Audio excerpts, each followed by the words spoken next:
201 अध्याय 201 मृतसागर की मिट्टी। Mobile reading. उफ, मेरा दम घुट रहा था। अब दोबारा सांस ले पाना कितना अच्छा लग रहा है। छी के बाद वांग हाओ को यह देखकर सुखद आश्चर्य हुआ कि वह अचानक सामान्य रूप से सांस ले पा रहा था। पहले जलते हुए उसके गले में अब आराम महसूस हो रहा था, इसलिए वह गहरी और तेज सांसें लेने लगा। स्रोत: पिंशु कॉम। हालांकि जब वांग हाओ की नजर उसके सामने पड़ी तो वह खुद को रोक नहीं सका और हंस पड़ा। उफ, अरे बूढ़े आदमी, ये बहुत बेकार है कि तुम इस तरह दिखने वाले जोकर नहीं हो। इस समय गिरगिट बट्टू इतना क्रोधित था कि उसके शरीर से धुआं निकल रहा था। हालांकि वह उस समय बोलने में असमर्थ थे, क्योंकि वह काला चिपचिपा तरल जो वांग हाओ ने उसके चेहरे पर छिड़का था वह कोई और नहीं बल्कि एक घातक जहर था। अगर जरा सा आपके मुंह में चला जाए तो तुरंत अटैक शुरू हो जाएगा।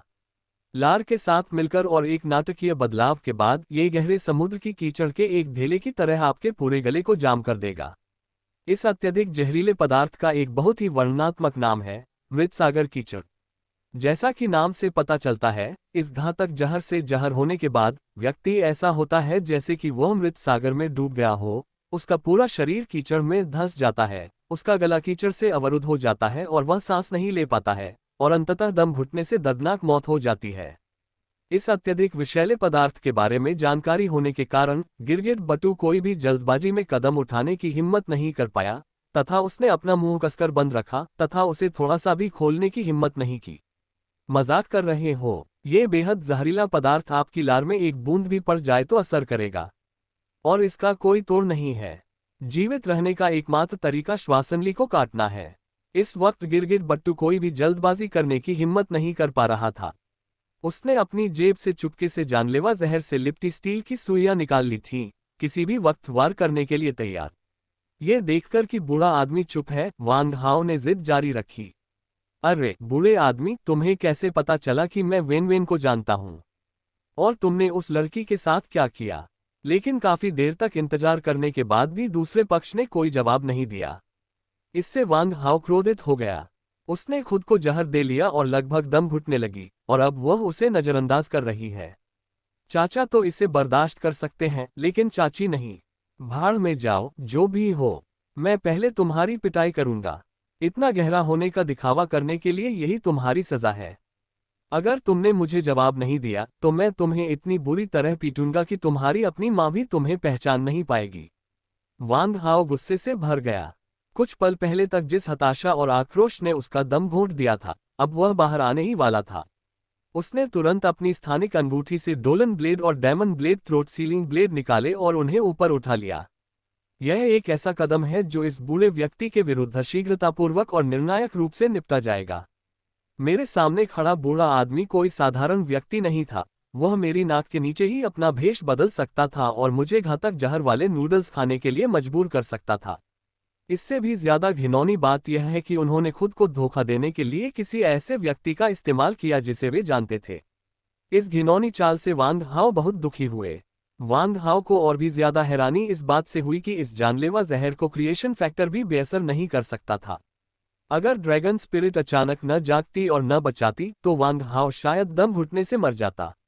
इस दृष्टिकोण से ये कहा जा सकता है कि वांग हाओ को दुर्भाग्य से लाभ हुआ, क्योंकि यह उसके लिए एक चेतावनी के रूप में कार्य करता था। शरीर में जेनेसिस फैक्टर सर्वशक्तिमान नहीं है। कुछ घातक विष ऐसे होते हैं जिन्हें जेनेसिस फैक्टर भी निष्क्रिय नहीं कर सकता। यदि उसने सृजन कारक की चमत्कारी शक्ति पर बहुत अधिक भरोसा किया होता तो वांग हाओ शायद अब तक एक ठंडी लाश बन चुका होता। इसलिए इस कठिन परीक्षा से बचने के बाद वांग हाओ ने गुप्त रूप से खुद को याद दिलाया कि वह जो कुछ भी करता है उसमें सतर्क रहे और बाहरी चीजों पर बहुत अधिक भरोसा न करे। अब उसके पास अपना सर्वस्व देने के अलावा कोई विकल्प नहीं है। वह थोड़ा भी पीछे हटने की हिम्मत नहीं करता। उसके सामने गिरगिट बट्टू की नजरें ठंडी थीं। उसका चेहरा, जो संतरे के पेड़ जैसी झुर्रियों से ढका था, अब एक काले चिपचिपे तरल से ढका हुआ था जिससे उसके हाव भाव देखना नामुमकिन था।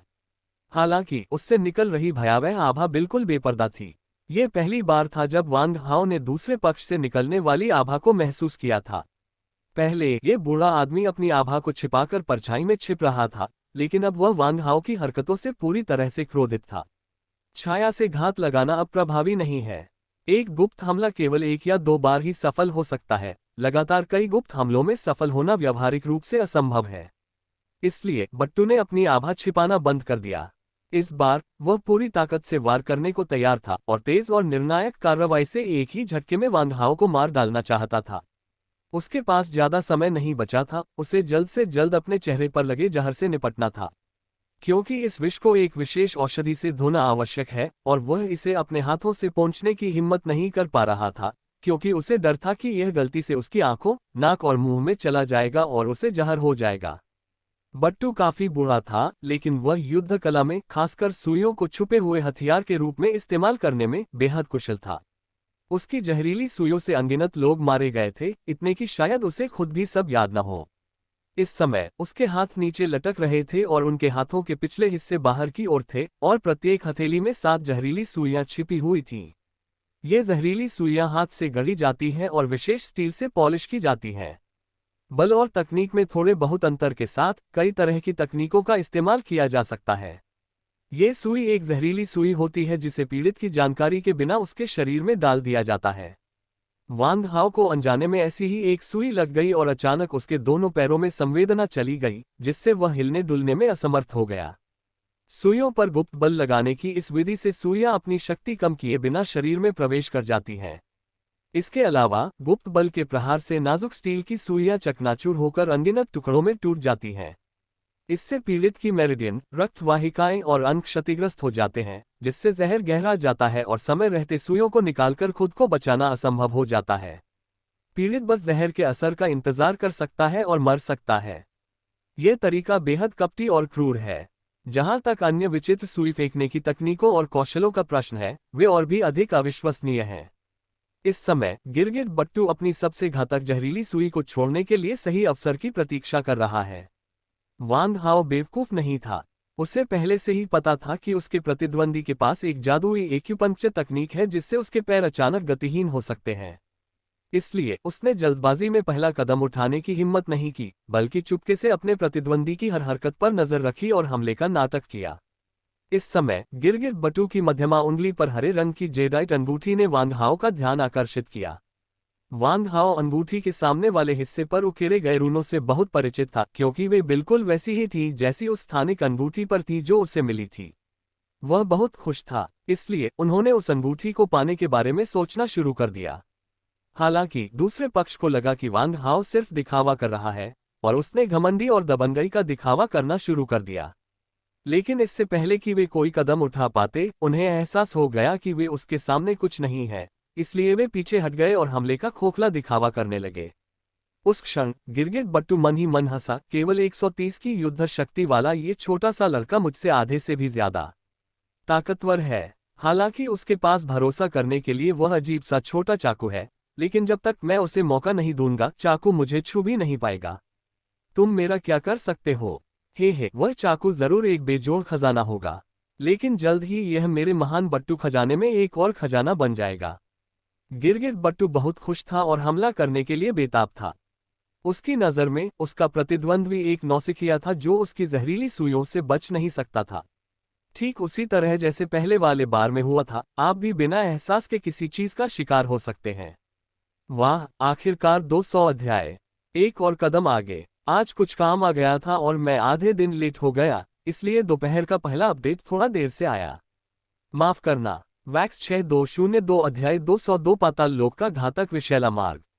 Mobile reading. हालांकि वह एक बात भूल गया। हालांकि जहरीली सुई वांग हाओ के शरीर में घुस गई थी, लेकिन जहर ने वांग हाओ पर जरा भी असर नहीं किया था, बल्कि इसने वांग हाओ के शरीर में जहर के प्रति प्रतिरोधक क्षमता पैदा कर दी थी। एंटीटॉक्सिसिटी और ड्रग रेजिस्टेंस समान अवधारणाएं हैं। उदाहरण के लिए, अगर किसी सामान्य व्यक्ति में सर्दी जुकाम की एक खास ब्रांड की दवा लेने के बाद ड्रग रेजिस्टेंस विकसित हो जाता है, तो जब उसे दोबारा सर्दी जुकाम होता है और वह उसी ब्रांड की सर्दी जुकाम की दवा लेता है, तो उसे सर्दी जुकाम की दवा का असर बहुत कम या पूरी तरह से बेअसर लगेगा। चूंकि वांग हाओ ने बट्टू की जहरीली सुइयों के प्रति प्रतिरोधक क्षमता विकसित कर ली है, जिसका अर्थ है कि यदि उसे फिर से जहरीली सुइयों से मारा जाता है, तो जहर का उस पर कोई प्रभाव नहीं होगा। बिना किसी चेतावनी के एक क्षण में उसके हाथ ऊपर उठे और 14 जहरीली सुइयां घातक जहर की नीली हरी आभा के साथ चमकती हुई वांग हाओ के पूरे शरीर की ओर झपटी। तुरंत ही जहरीली सुइयां हवा में ही 3 टुकड़ों में टूट गईं, जिससे 14 सुइयां 42 हो गईं और फिर 3 टुकड़ों में टूट गईं, जिससे उनकी संख्या आश्चर्यजनक रूप से 126 हो गई।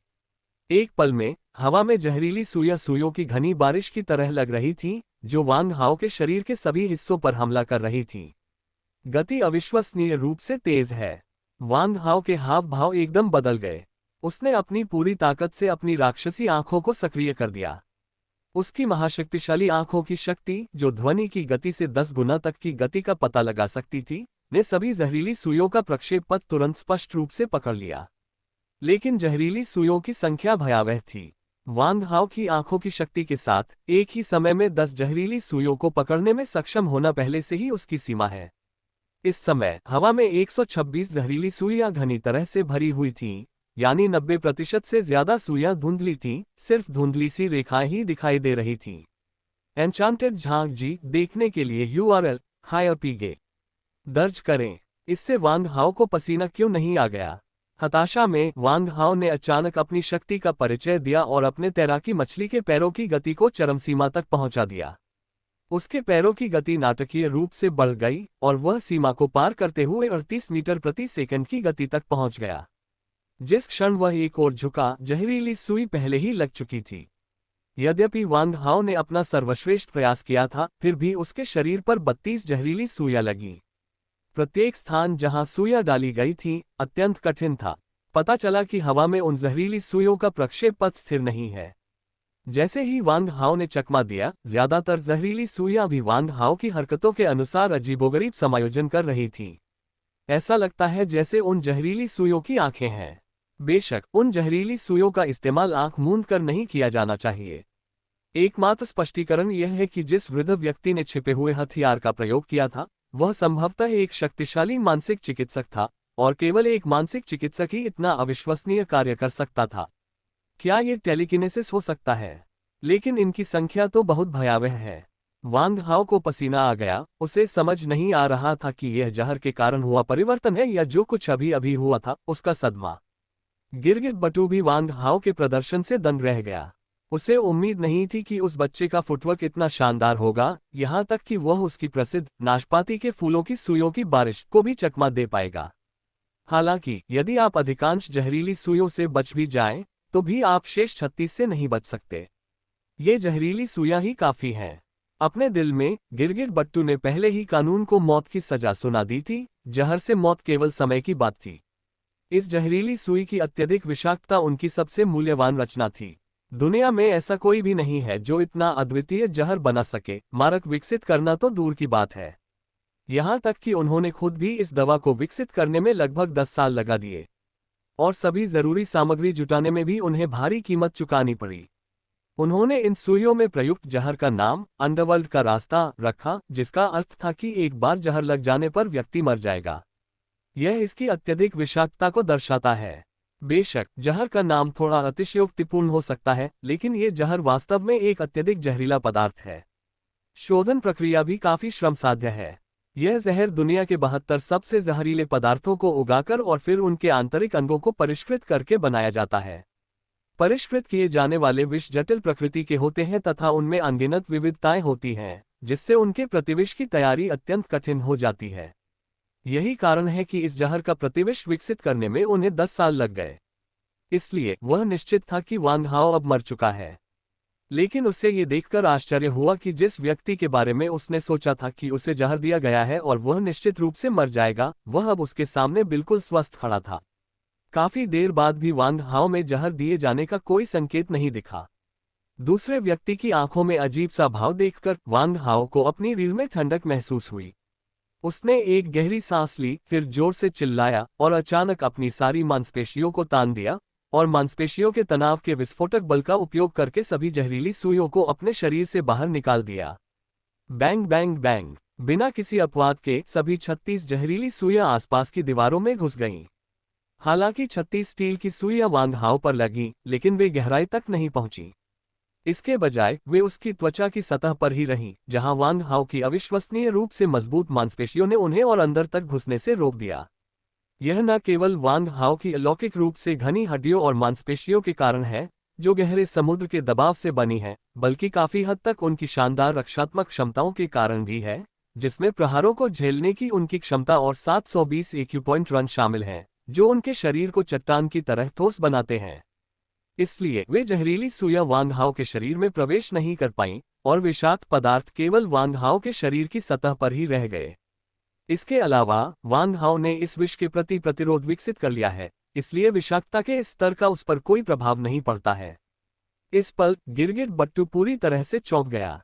उसकी आंखें लगभग बाहर निकल आईं और वह अविश्वास से चिल्लाया, असंभव, बिल्कुल असंभव। इस दुनिया में कोई व्यक्ति जानलेवा येलो स्प्रिंग्स रोड के जहर से कैसे बच सकता है?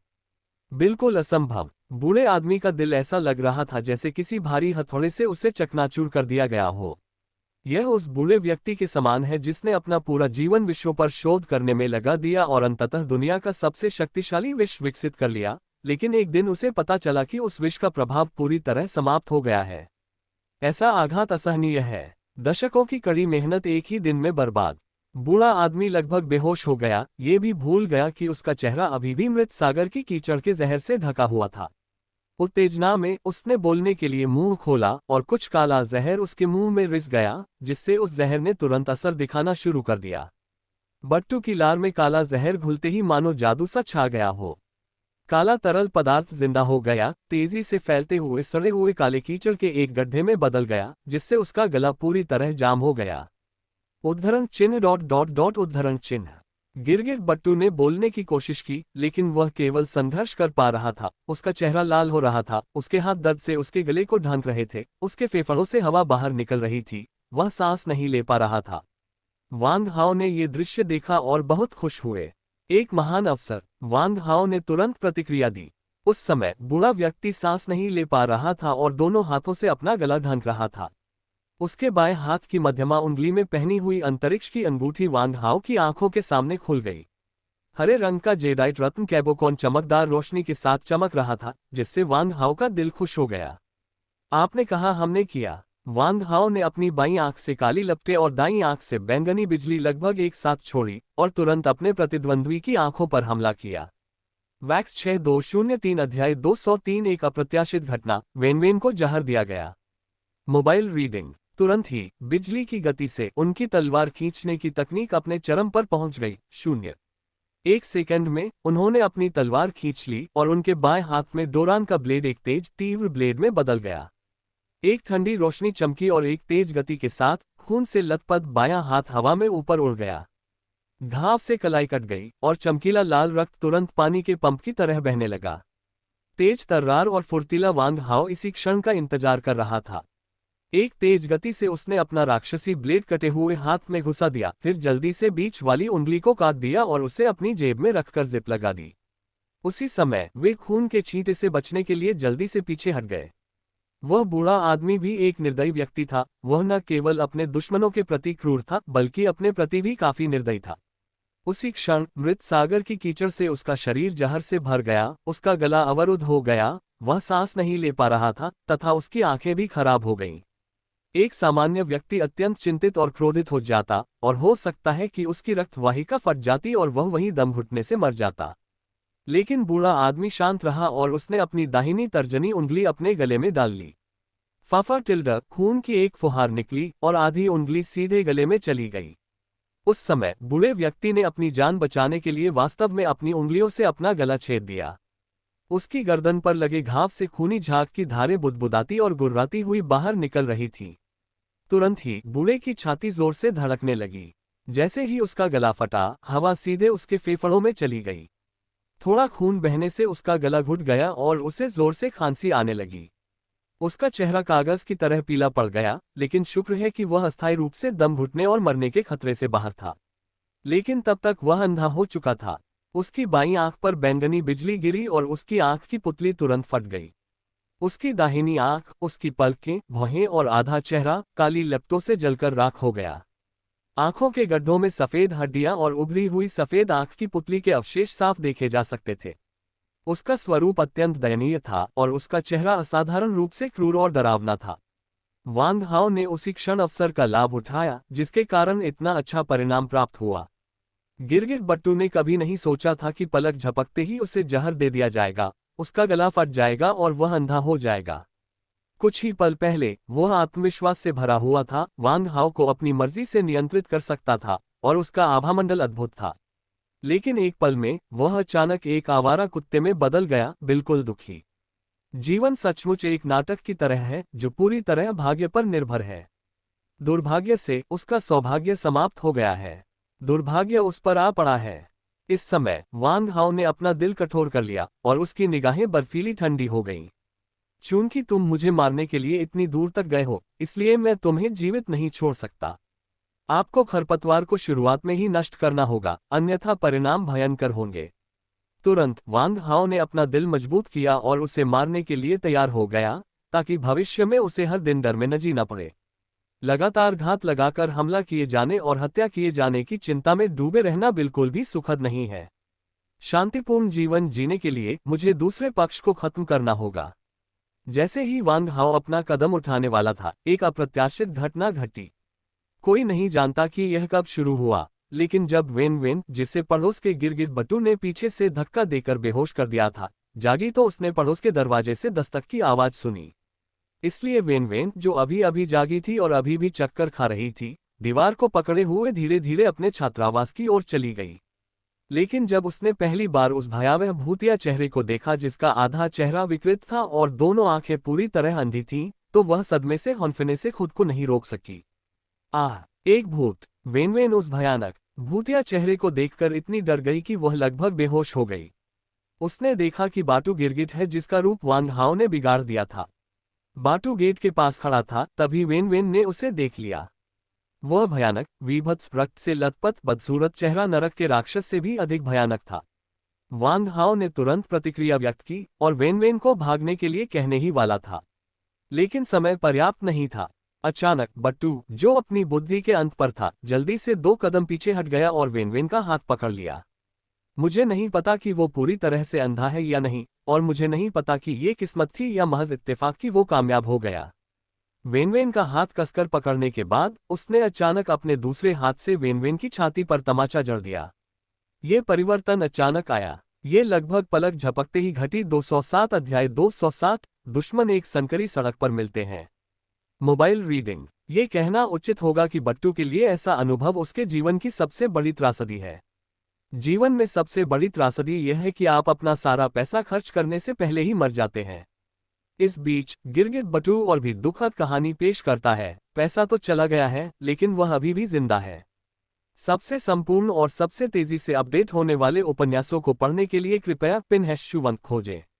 एक कंजूस व्यक्ति के लिए जिसकी जीवन भर की महत्वाकांक्षा धन संपत्ति इकट्ठा करना है, एक ही पल में अपना सारा भाग्य खो देना दुनिया का सबसे भयानक दुर्स्वप्न है। इससे भी ज्यादा दुखद बात यह है कि अब वह अंधा हो चुका है और अपना बायां हाथ भी खो चुका है। अनुमान है कि अब उसके पास जिंदा रहने के लिए सड़कों पर भीख मांगने के अलावा कोई चारा नहीं होगा। हालांकि ऐसा लगता है कि स्वर्ग से मिलने वाली सजा अभी खत्म नहीं हुई है और इस बदकिस्मत आदमी का दुर्भाग्य अभी खत्म नहीं हुआ है। इस समय वांग हाओ ड्रैगन आत्मा के मार्गदर्शन में पूरी गति से पश्चिम की ओर भाग रहा था।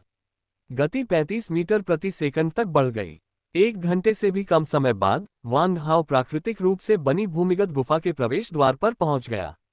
ये गुफा एक विशिष्ट कार्स्ट गुफा प्रणाली है जो चूना पत्थर क्षेत्र में भूजल द्वारा दीर्घकालिक कटाव से बनी है। जैसे ही वांग हाओ गुफा में दाखिल हुआ, वह सभी प्रकार की अजीब चट्टानों और जंगलों को देखकर आश्चर्यचकित रह गया। गुफा के अंदर स्टैलेक्टाइट्स और स्टैलेग्माइट्स एक जंगल में खड़े हैं, जिनमें से प्रत्येक का अपना अनूठा रंग, क्रिस्टल जैसा स्पष्ट आकार और मनमोहक रूप है। सुबह की धूप में नहाए हुए वे एक अद्भुत साम्राज्य की तरह दिखते हैं जो देखने लायक है। लॉन्गलिंग, मैं अब इस भूमिगत गुफा में प्रवेश कर चुका हूं, लेकिन यहाँ की गुफा प्रणाली अविश्वसनीय रूप से जटिल है और बूढ़े व्यक्ति के छिपने के स्थान को ढूंढना आसान नहीं होगा। अब समय आ गया है कि तुम अपना कदम बढ़ाओ। वांग हाओ द्वारा जगाए जाने के बाद लॉन्गलिंग ने 1000 मील ट्रैकिंग तकनीक का उपयोग किया। मास्टर, हमने उसे ढूंढ लिया है। वह बूढ़ा आदमी जमीन के नीचे 150 मीटर नीचे भूमिगत नदी के पास है। उसका सही स्थान आपसे 3 किलोमीटर पश्चिम में होना चाहिए। इसके बाद वांग हाओ ने अपने ब्रेसलेट में स्कोरिंग आर्टिफैक्ट को सक्रिय किया, अंदर का नक्शा निकाला और नक्शे पर लॉन्गलिंग द्वारा प्रदान किए गए स्थान को चिन्हित किया। ये कहना होगा कि इस मानचित्र की सटीकता काफी अधिक है, यहाँ तक कि इस जटिल भूमिगत गुफा प्रणाली का भी अपेक्षाकृत विस्तृत त्रि-आयामी मानचित्र है। हालांकि यह नक्शा जमीन के नीचे केवल 300 मीटर तक ही दिखा सकता है। गहरे जमीनी इलाकों के लिए यह एक खाली जगह दिखाता है, जिसका मतलब है कि हम नक्शे के रिकॉर्ड के किनारे पर पहुंच गए हैं। हालांकि इस समय वांग हाओ के लिए गिरगिट बटू के स्थान को चिन्हित करना पर्याप्त था। मानचित्र का अनुसरण करते हुए वांग हाओ बाईं ओर की गुफा से नीचे उतरे, फिर एक भूमिगत नदी झरने पर पहुंचने से पहले अनगिनत स्टेलेक्टाइट्स और स्टेलेग्माइट्स को पार किया। झरने की ऊंचाई 10 मीटर से भी कम है। नीचे की ओर बहते हुए ये धरती की गहराई तक पहुंच सकता है। लगभग 6 किलोमीटर नीचे की ओर वह जगह है जहां गिरगिट बटू छिपा रहता है। बैग की सावधानीपूर्वक जांच करने के बाद वांग हाओ ने उसे कयाक की तरह इस्तेमाल किया और अकेले ही भूमिगत नदी में कूद गया। फिर वह झरने की धारा के साथ नीचे की ओर बहता चला गया। बैग की उछाल और गद्दीदार सतह की वजह से वांग हाओ नीचे उतरते समय घायल नहीं हुआ। जल्द ही जैसे जैसे पानी की स्थितिज ऊर्जा बढ़ती गई, पानी का बहाव तेज होता गया। फिर 15 मीटर की ऊंचाई से एक और झरना आया। लगातार 10 से ज्यादा झरनों से नीचे उतरने के बाद वांग हाओ सफलतापूर्वक 120 मीटर जमीन की गहराई तक पहुंच गया। इस समय वांग हाओ गिरगिट बटू के छिपने की जगह से 500 मीटर से भी कम दूरी पर था। उसे एक उभरी हुई चट्टान मिली और वह किनारे पर चढ़ गया। गिरगिट को सतर्क करने से बचने के लिए वह बाकी का सफर पैदल ही जारी रखेगा। वांग हाओ ने 500 मीटर की ये दूरी बहुत धीरे धीरे तय की और चलते समय होने वाले शोर को कम करने की कोशिश की। 300 मीटर, 150 मीटर, 100 मीटर, 50 मीटर, ... जिस शिकार का वह पीछा कर रहा था वह उसके ठीक सामने था। 20 मीटर से भी कम दूरी पर एक भूमिगत नदी के किनारे एक पत्थर की दीवार के किनारे पर एक झुकी हुई आकृति खड़ी थी। उसके कपड़ों और शारीरिक बनावट को देखकर लगता था कि वह वास्तव में गिरगिट बट्टू ही था। इस समय वांग हाओ ने पहले ही अपने स्थानिक रिंग से एक थर्मल पिस्तौल निकाल लिया था, बट्टू के सिर पर निशाना साधा और फिर बिना किसी हिचकिचाहट के ट्रिगर खींच दिया। एक जोरदार धमाके के साथ झुलसा देने वाली रोशनी की एक किरण चुपचाप घने अंधेरे भूमिगत स्थान को चीरती हुई सीधे बट्टू के सिर के पिछले हिस्से पर लगी। तुरंत ही एक सफेद खोपड़ी लाश से लुढ़क गई। क्या हुआ? हीट गन इतनी शक्तिशाली नहीं होनी चाहिए, है ना? इसने तो पूरा सिर ही फाड़ दिया और उसे तुरंत जलाकर हड्डी तक बना दिया। वांग हाओ चौंक गया और तेजी से लाश की ओर दौड़ा। फिर लाश को खोलने के बाद उन्होंने पाया कि शरीर एक कंकाल के अलावा कुछ नहीं था और उनकी गोली केवल कंकाल पर ही लगी थी। हालांकि लॉन्ग लिंग ने इस व्यक्ति की जीवन शक्ति में उतार चढ़ाव को महसूस किया था। आधे घंटे से भी कम समय में वे अज्ञात कारणों से कंकालों के एक जोड़े में बदल गए। वांग हाओ हैरान हो गया और गहरी सोच में पड़ गया। इस बिंदु पर उसने शव के कपड़ों की सभी जेबों की तलाशी ली और पाया कि ऐसा लग रहा था कि मौत के बाद शव को लूट लिया गया था। यहाँ तक कि दाहिनी कलाई का स्मार्ट ब्रेसलेट भी निकाल लिया गया था और कपड़ों की सभी जेबों की अच्छी तरह से सफाई की गई थी। एक भी सुराग पीछे नहीं छोड़ा गया था। जैसे वांग हाओ संदेह से भर गया था। अचानक मुझे बेचैनी का एहसास हुआ। मेरा दिल कुछ देर के लिए रुक गया और मुझ पर संकट की एक गहरी भावना छा गई। यह अनुभूति बिल्कुल वैसी ही है जैसी हर बार मुझे पहले किसी संकट का सामना करने पर होती थी। वांग हाओ ने तुरंत रक्षात्मक रुख अपनाया और साथ ही एक फ्लेयर स्टिक हवा में उछाल दी। अचानक भूमिगत स्थान चमकदार फ्लोरोसेंट रोशनी से जगमगा उठा। प्रकाश का उपयोग करते हुए वांग हाओ ने जल्दी से अपने रात्रि दृष्टि चश्मे पहन लिए और फिर उसकी राक्षसी आंखें तुरंत सक्रिय हो गईं, जिससे वह आसपास के वातावरण को देख सका। लोग, निश्चय ही आसपास लोग मौजूद थे। अंधेरे में वांग हाओ के ठीक सामने 10 मीटर से भी कम दूरी पर एक व्यक्ति खड़ा था, शांत और स्थिर, एक पत्थर की मूर्ति की तरह। नहीं, ये तो बर्फ की मूर्ति जैसा है। उस आदमी के चेहरे से एक ठंडी आभा निकल रही थी, मानो बर्फ का कोई विशाल टुकड़ा लगातार आश्चर्यजनक ठंड छोड़ रहा हो। उसकी बर्फीली आंखें अंधेरे में एक भयावह रोशनी से चमक रही थीं। इस समय वांग हाओ ने अंततः देखा कि वह व्यक्ति कैसा दिखता था। यह कोई और नहीं बल्कि सीटू हाओ था। यह आप हैं? वांग हाओ ने आश्चर्य से कहा। जाहिर है, मैं ही हूँ। मुझे उम्मीद नहीं थी कि तुम इतनी जल्दी आ जाओगे। तुमने मेरी उम्मीद से एक कदम पहले ही प्रतिक्रिया दे दी। खैर, संयोग से तुम ही मेरा अगला निशाना हो। अब जब तुम मेरे दरवाजे तक पहुंच ही गए हो, तो डब्ल्यू ज़ाओ सी ने मुझे बहुत सी परेशानियों से बचा लिया है। सीटू हाओ ने ठंडे स्वर में कहा, उसकी आवाज में व्यंग्यात्मक लहजा था। वांग हाओ की निगाहें पुनः शांत हो गईं और उन्होंने स्वयं को संयमित बनाए रखने का प्रयास किया। मुझे तुमसे कोई शिकायत नहीं है, तुम मुझे बार बार मारने की कोशिश क्यों करते हो? वांग हाओ ने कहा, चुपके से अपने स्थानिक वलय से दानव ब्लेड थ्रोट सीलिंग ब्लेड निकालकर अपनी पीठ के पीछे पकड़े हुए, जबकि उसके दूसरे हाथ में थर्मल पिस्तौल चुपके से सीटू हाओ की छाती पर निशाना साधे हुए थी। हा, मरने के करीब होने पर भी मूर्ख बन रहे हो। जब तुमने सीटू नान को पीटा और सीटू परिवार की गरिमा का अनादर किया, तो क्या तुमने कभी सोचा था कि एक दिन तुम सीटू परिवार के एक प्रतिभाशाली व्यक्ति मुझसे मारे जाओगे? इसके लिए अपनी अंधता को दोष दो। सभी लोगों को अपमानित करने के बजाय तुम्हें मेरे सीटू परिवार को अपमानित करना पड़ा। आज मैं सीटू परिवार के सम्मान के लिए लड़ूंगा और तुम्हें, आम लोगों की बस्ती के इस बदबूदार चूहे को, कुचल दूंगा।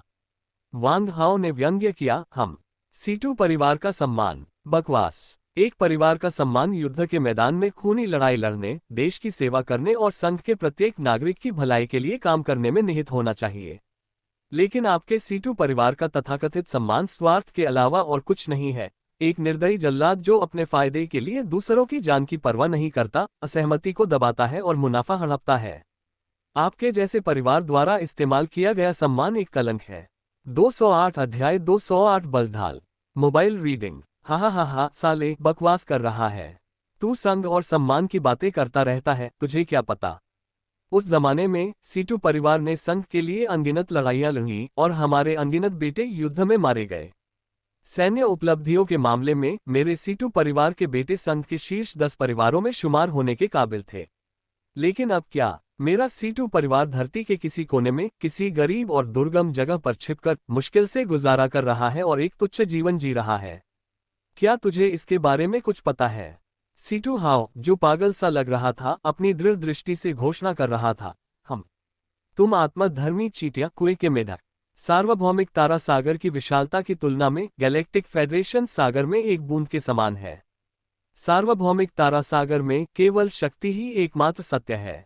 शक्ति ही एकमात्र नियम है जो तुम्हें इस सार्वभौमिक तारा सागर में स्वतंत्र रूप से विचरण करने की अनुमति देता है। मैं मरने वाला हूं, इसलिए इन सिद्धांतों पर तुमसे बात करना व्यर्थ है। चूंकि तुम तो वैसे भी मरने वाले हो, तो मैं तुम्हें जल्दी मौत दे दूंगा।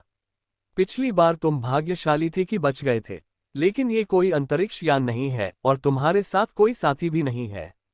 तुम्हारी किस्मत खत्म हो गई है। मरने के लिए तैयार हो जाओ। हा। सीटू हाओ जोर से हंसा, उसकी आवाज अहंकार और अनियंत्रितता से भरी हुई थी। अचानक सीटू हाओ से एक जबरदस्त आभा निकली। उसके कपड़े बिना हवा के हिलने लगे और उसकी हड्डियां पटाखों की तरह चटकने लगीं। कुछ ही सेकंड में वह एक सिर लंबा हो गया, लगभग 2 मीटर लंबा। उसके हाथ अविश्वसनीय रूप से घने हो गए, बाघ के टैटू जैसे रोएदार बालों से ढक गए और उसकी उंगलियां 1 इंच लंबी हो गईं। उसका पूरा शरीर काले क्रिस्टल जैसा काला हो गया था। सबसे अधिक चौंकाने वाली बात यह थी कि चेहरा बाघ की धारियों से ढका हुआ था, माथे पर बाघ राजा का टैटू दिखाई दे रहा था और काली पुतलियां सुनहरी हो गई थीं। बोरियत दूर करने वाली ताइवानी उपन्यास वेबसाइटें। ओ अति विश्वसनीय। गर्जना टिल्ड। सीटू हाओ की आवाज अचानक कर्कश और जंगली हो गई। उसने एक धीमी दहाड़ लगाई, मानो गश्त पर निकला कोई बाघ पहाड़ों और जंगलों में गरज रहा हो और मानव शरीर और बाघ के सिर वाले एक राक्षस में तब्दील हो गया हो। हा, यह आपका सौभाग्य है कि वांग हाओ मेरे सीटू परिवार के साथ हत्याओं वाले भयंकर बाघ की अद्वितीय मार्शल आर्ट के तहत मारा गया। मैंने सुना है कि मेरे चचेरे भाई ने तीसरी चाल का उपयोग किया था। भयंकर बाघ गुफा से निकलता है, लेकिन आपने इसे एक ही चाल में तोड़ दिया। ऐसा इसलिए है क्योंकि वह पर्याप्त कुशल नहीं है और उसने अपने पैतृक वंश को सक्रिय नहीं किया है। इस बार मैं अपने सीटू परिवार के ओब्सीडियन भयंकर बाघ वंश की शक्ति का उपयोग करके आपके कुत्ते की जान ले लूंगा। 7 हत्याओं वाले भयंकर बाघ की तीसरी चाल, भयंकर बाघ गुफा से निकलता है। कई महीने पहले सीटू नान ने वांग हाओ को धमकाया और अपनी साधारण टाइगर 7 किल्स तकनीक से उस पर हमला किया, लेकिन वांग हाओ ने लापरवाही से उस पर वार किया और उसे गंभीर रूप से घायल कर दिया और वह कोमा में चला गया। अब कर्म का चक्र पूरा हो गया है। सीटू परिवार के प्रतिभाशाली चचेरे भाई के रूप में सीटू नान सीटू परिवार की अंतिम तकनीक, भयंकर बाघ के साथ शिकार का एक बार फिर इस्तेमाल कर रहा है। यह न केवल सीटू परिवार को दोषमुक्त करने के लिए है, बल्कि वांग हाओ को उसकी मृत्यु से पहले पूरी तरह से निराश करने के लिए भी है। वह वांग हाओ को पूरी तरह से समझाना चाहते थे कि सीटू परिवार के अद्वितीय कौशल केवल खोखले दावे नहीं थे। भयंकर बाघ के साथ वध। तीसरा रूप, भयंकर बाघ अपनी गुफा से निकलता है। वही चालें, लेकिन सीटू नान पर सिर्फ फैंसी फुटवर्क थे। लेकिन अब जब ये सीटू हाओ है तो इस चाल की प्रतिभा पूरी तरह से सामने आ गई है। ये सीटू हाओ सीटू परिवार की युवा पीढ़ी के सबसे प्रतिभाशाली सदस्य के रूप में अपनी प्रतिष्ठा पर खरा उतरता है। उसने न केवल परिवार के अनोखे कौशल फीएस टाइगर 7 किल्स को पूरी तरह से समझ लिया है, बल्कि 7 साल से भी कम समय में महान निपुणता के स्तर तक भी पहुंच गया है। वह पूर्णता के शिखर से बस एक छोटा सा पर्दा दूर है। अचानक सीटू हाओ ने वांग हाओ के दिल की ओर एक शक्तिशाली मुक्का मारा, जो कछुए की तरह धीमा था, लेकिन वास्तव में बिजली की तरह तेज था, जिससे हवा में मुट्ठी फट गई। मुट्ठी हिंसक रूप से कंपन करने लगी और हवा से रगड़ने लगी, जिससे जोरदार ध्वनि उत्पन्न हुई। 3 ध्वनि बूम, थप्पड़ थप्पड़ थप्पड़, जैसे बांस फूटकर साफ हो गया हो। उसकी आवाज से अंदाजा लगाया जा सकता है कि सीटू हाओ मुक्केबाजी की कला में एक प्रतिभाशाली व्यक्ति है। हालांकि वांग हाओ की तुलना में वह थोड़ा नीचा है। ये ध्यान देने योग्य बात है कि जब वांग हाओ मुक्केबाजी सीख रहे थे, तब वे लगातार 3 ध्वनि बूम उत्पन्न करने में सक्षम थे। प्रत्येक ध्वनि सुखद और उत्तरोत्तर मजबूत होती जा रही थी। हालांकि वांग हाओ ने केवल जूटोन द्वारा सिखाई गई पागल दानव मुट्ठी और जिंगी मुट्ठी सीखी थी और कभी उनका गहराई से अध्ययन नहीं किया था, फिर भी उन्होंने अपने दैनिक वार्म अप अभ्यास से पहले 1 घंटे के लिए 37 खड़े ध्यान का अभ्यास करने पर जोर दिया।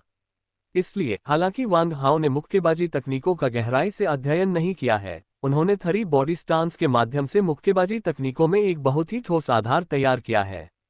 सभी हथियार शरीर का विस्तार है, इसलिए हमले की गति के मामले में कोई भी हथियार मानव शरीर की तुलना नहीं कर सकता है, विशेष रूप से मुट्ठी तकनीक जो सबसे तेज है। जब सीटू हाओ ने यह मुक्का मारा तो उसकी गति आश्चर्यजनक रूप से 52 मीटर प्रति सेकंड थी, जो वांग हाओ की 38 मीटर प्रति सेकंड की गति से कहीं अधिक थी। जैसे ही कोई आकृति उसके पास से गुजरी, एक मुक्का उसके सिर पर आकर गिरा। 10 मीटर से अधिक की दूरी पलक झपकने से अधिक कुछ नहीं है।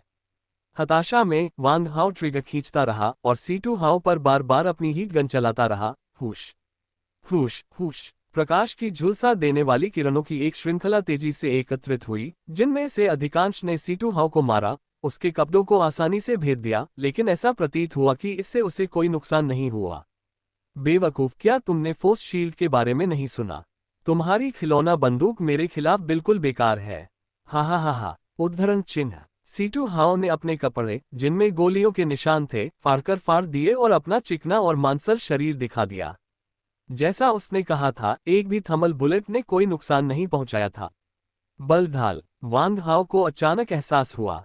उसने जल्दी से थर्मल पिस्तौल को फेंक दिया और डायमंड ब्लेड सील थ्रोट को अपने स्थानिक रिंग में वापस डाल दिया और सीटू हाओ से नंगे हाथों लड़ने की तैयारी कर ली। ये दृश्य सीटू हाओ ने देखा था और यह एक मौन उकसावे से कम नहीं था। तुम आत्मसमर्पण करना चाहते हो। खैर, मेरा तुम्हारी जान बख्शने का कोई इरादा नहीं है। फिर उन्होंने एक और भयंकर हमला किया। यह अभी भी तीसरी चाल है। बाघ गुफा से बाहर निकलता है। ऐसा प्रतीत होता है कि सीटू हाओ को अपने मुक्केबाजी कौशल पर पूरा भरोसा था, जिससे उसका अंदरूनी पागलपन उजागर हो रहा था। हालांकि घमंड और पागलपन के बीच कभी कभी एक महीन रेखा होती है। अगर किसी व्यक्ति का अहंकार बढ़ जाए और वह बहुत ज्यादा घमंडी हो जाए, तो वह खुद को मूर्ख बनाने की कोशिश करता है। इस समय सीटू हाओ एक जीवंत उदाहरण है। मुक्केबाजी में सबसे बड़ी वर्जित बात वही पुराने दांव पेंच अपनाना है। एक ही दांव पेंच की जरूरत है वाला तरीका किसी भी प्रतिद्वंद्वी के लिए उपयुक्त नहीं है, खासकर वांग हाओ जैसे प्रतिद्वंद्वी के लिए। इस समय वांग हाओ ने अपनी तैराकी मछली के पैरों की गति को चरम सीमा तक बढ़ाया और आसपास की बाधाओं का इस्तेमाल करते हुए बेतहाशा पीछे हटने लगा।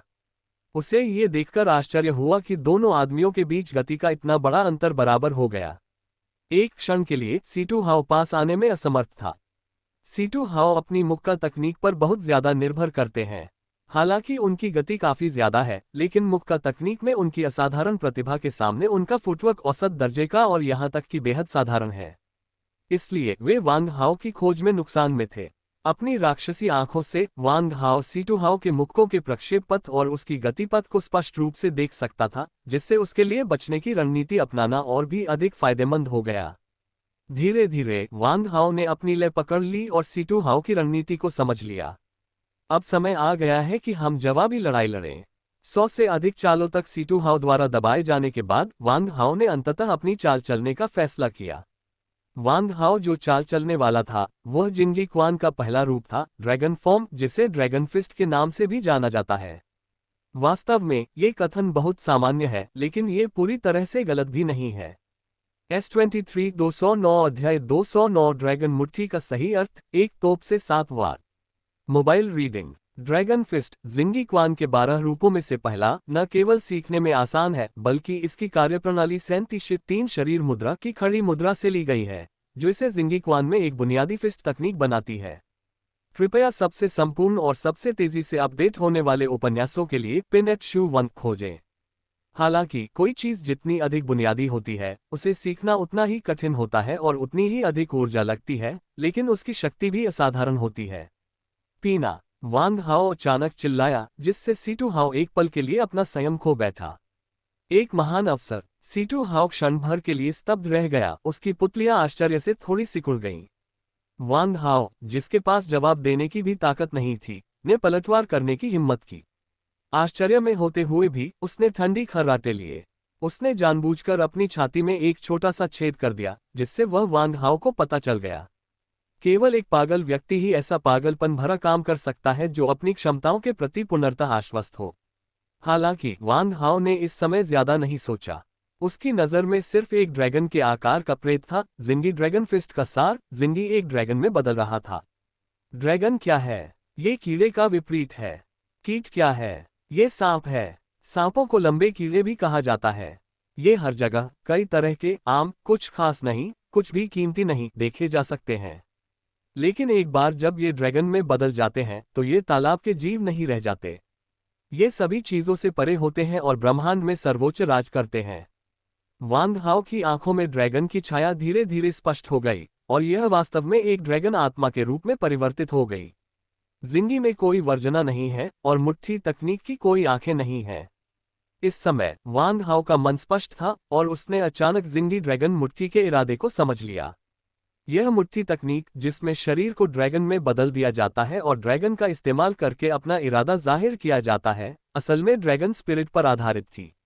वांग हाओ तुरंत हैरान हो गया, लेकिन वह घमंडी नहीं हुआ। पलक झपकते ही अचानक एक क्षण का ज्ञान हुआ। ऐसा लगा जैसे अविश्वसनीय रूप से बहुत लंबा समय बीत गया हो। इस समय वांग हाओ ने आखिरकार एक मुक्का मारा। इस मौके के साथ वांग हाओ ने अपनी गति देखी, अपने रूप को समझा और यहाँ तक कि ड्रैगन मुट्ठी का सही अर्थ भी समझ लिया।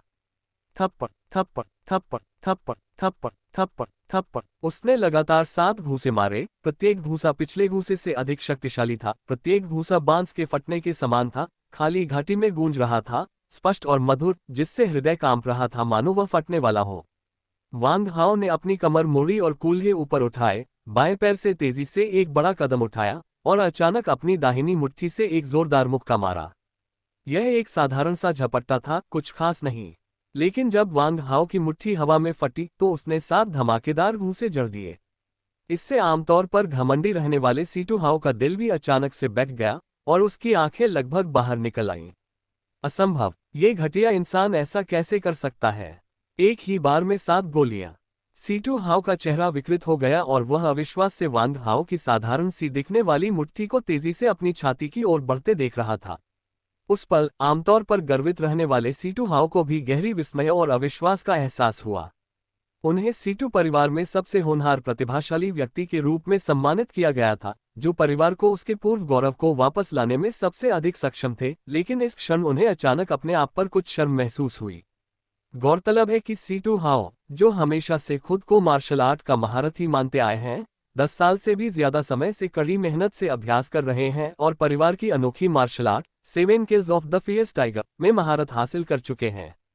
20 साल की छोटी सी उम्र में ही उन्होंने एक ही वार में 3 किल करने का अद्भुत कारनामा कर दिखाया था और वॉर अकादमी ने उन्हें सदी में एक बार होने वाले मार्शल आर्ट महारथी के रूप में सम्मानित किया था। लेकिन वांग हाओ का दांव स्पष्ट रूप से साधारण था। सबसे खराब बुनियादी पंच, एक लंज पंच, फिर भी इसने एक ही शॉट में 7 वार किए। ऐसी असाधारण प्रतिभा की तुलना अन्य जातियों के कुछ शक्तिशाली व्यक्तियों से की जा सकती है। जैसे ही सीटू हाओ अविश्वास दिखा रहा था, वांग हाओ की मुट्ठी पहले ही चुपचाप उसकी छाती पर आ गिरी थी। टकराना। ऐसा लग रहा था मानो किसी लकड़ी के हथौड़े ने किसी प्राचीन कांसे की घंटी पर 213 अध्याय 213 लड़ाकू शक्ति उन्नति बल शील्ड को सक्रिय करना। Mobile reading. हालांकि अब एक समस्या उत्पन्न हो गई है। एक दिन और एक रात की उन्मत्त लड़ाई के बाद वांग हाओ को बहुत मजा आया। जब हत्याएं बंद हो गईं तो वह परेशान हो गया।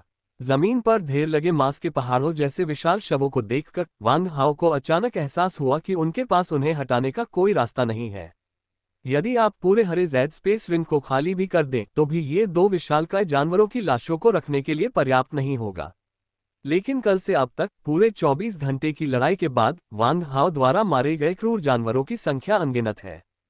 कोई बात नहीं, जितना ले सको ले लो, बाकी सब ड्रैगन स्पिरिट को जाएगा।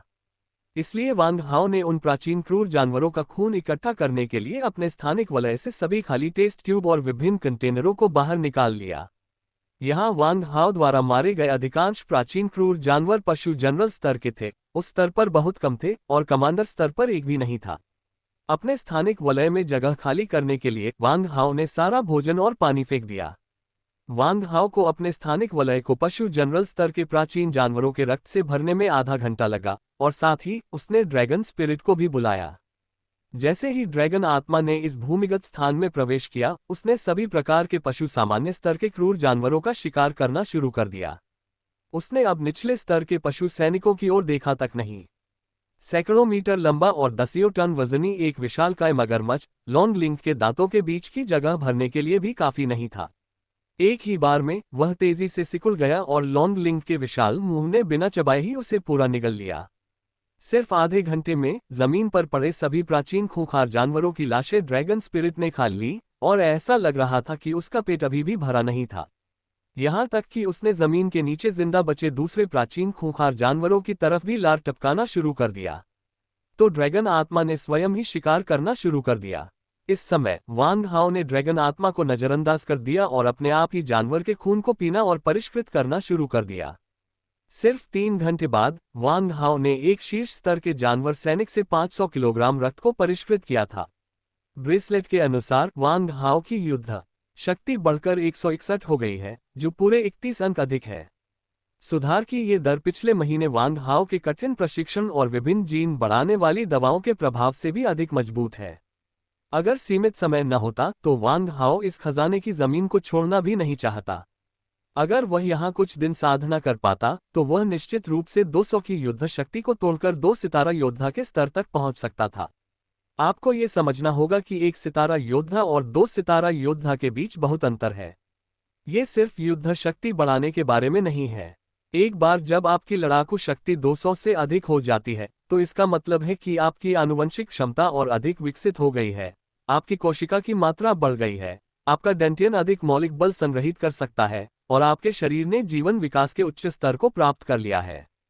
सबसे महत्वपूर्ण परिवर्तन यह है कि मानव शरीर जानबूझकर ध्यान की आवश्यकता के बिना सार्वभौमिक में मुक्त मौलिक ऊर्जा कणों को सीधे अवशोषित कर सकता है और साधना की गति नाटकीय रूप से बढ़ जाएगी। जीवन स्तर के विकास और अपनी क्षमता में सुधार के अलावा सबसे बड़ा लाभ यह है कि 2 सितारा योद्धा पहले से ही ब्रह्मांड में प्रवेश करने के लिए योग्य हैं।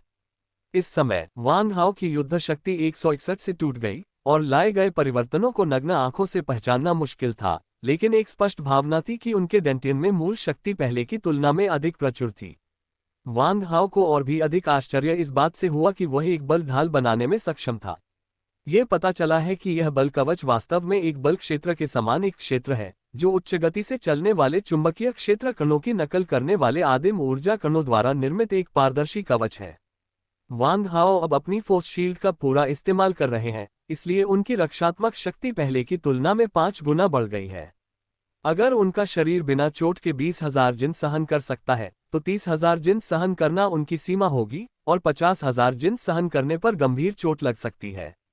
इस समय यदि वांग हाओ अपनी फोर्स शील्ड को पूरी तरह से सक्रिय कर दे और अपनी एंड्योरेंस डिवाइन स्किल का पूरा उपयोग कर ले तो वह 150,000 जिन की भयानक शक्ति का पूरी तरह से सामना कर सकता है।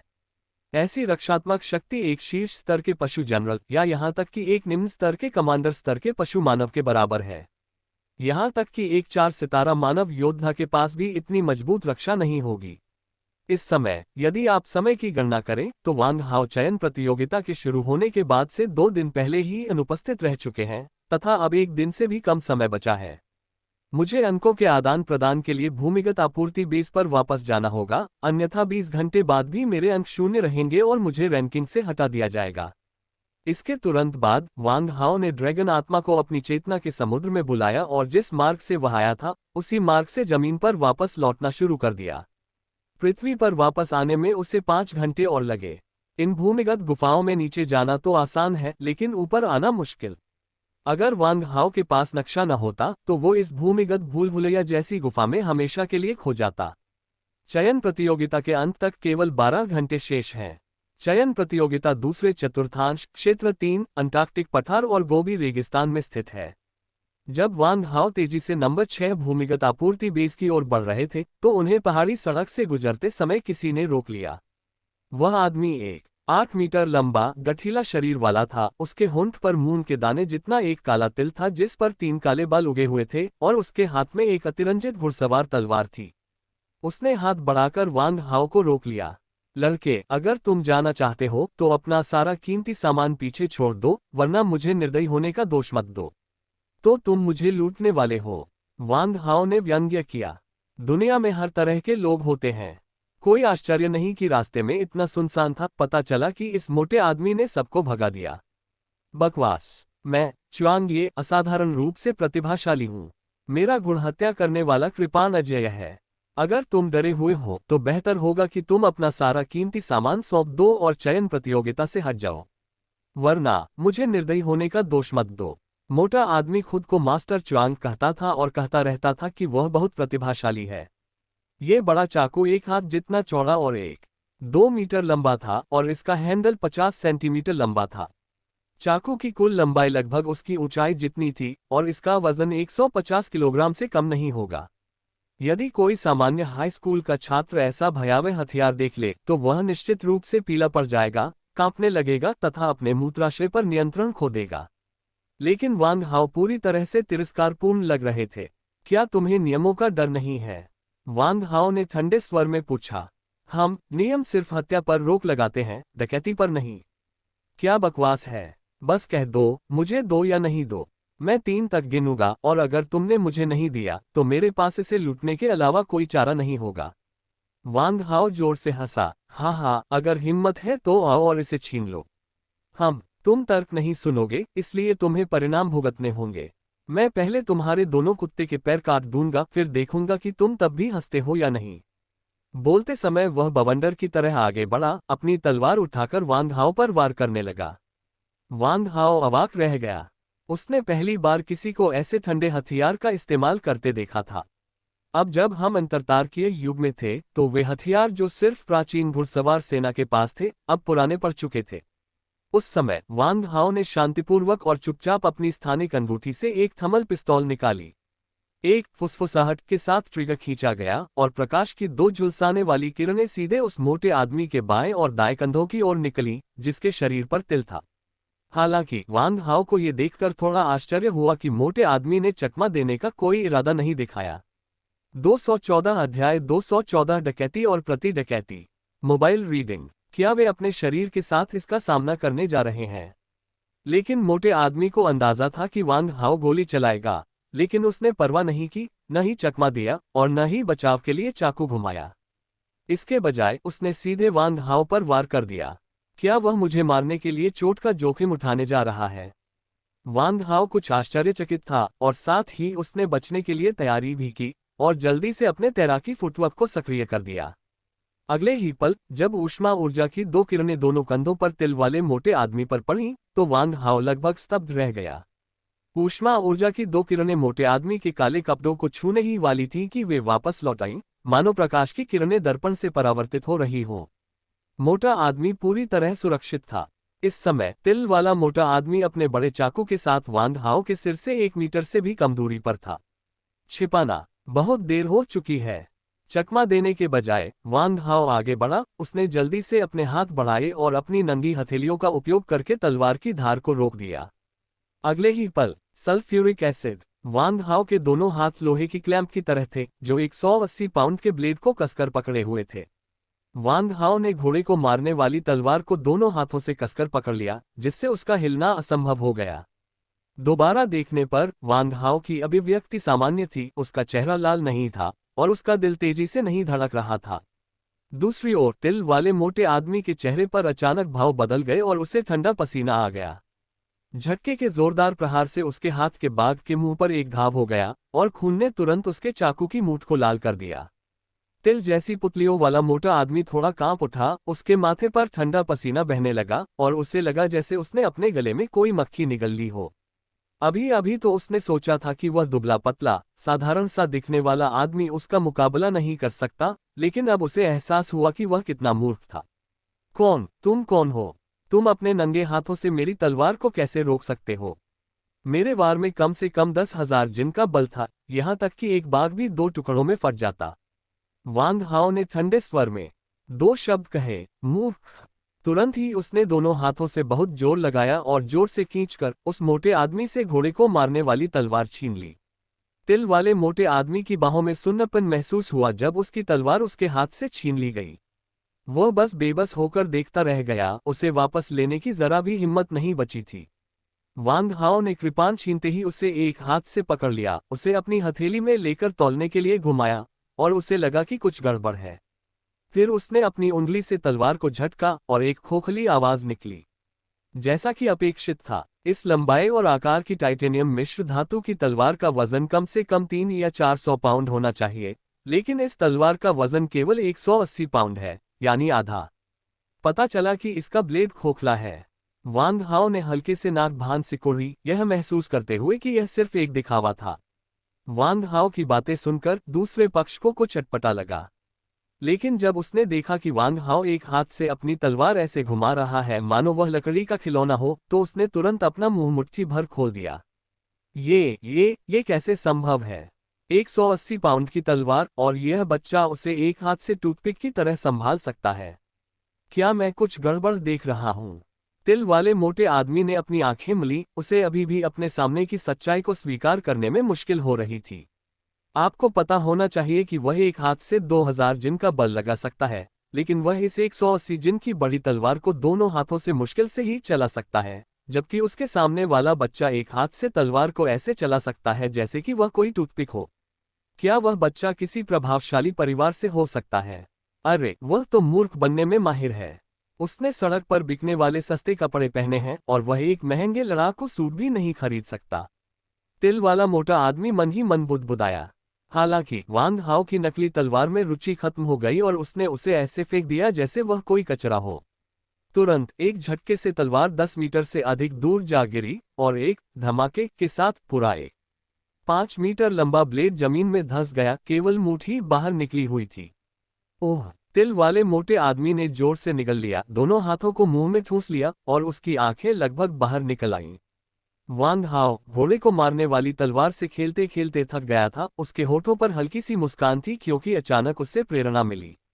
अरे मोटे, क्या तुमने अभी नहीं कहा था कि तुम मुझे लूटने वाले हो? अब तुम क्या कहते हो? वांग हाओ के चेहरे पर एक दुष्ट मुस्कान उभर आई क्योंकि उसे अचानक किसी को लूटने का विचार आया। जब यह मोटा आदमी मुझे लूट सकता है तो मैं अन्य प्रतियोगियों को क्यों नहीं लूट सकता?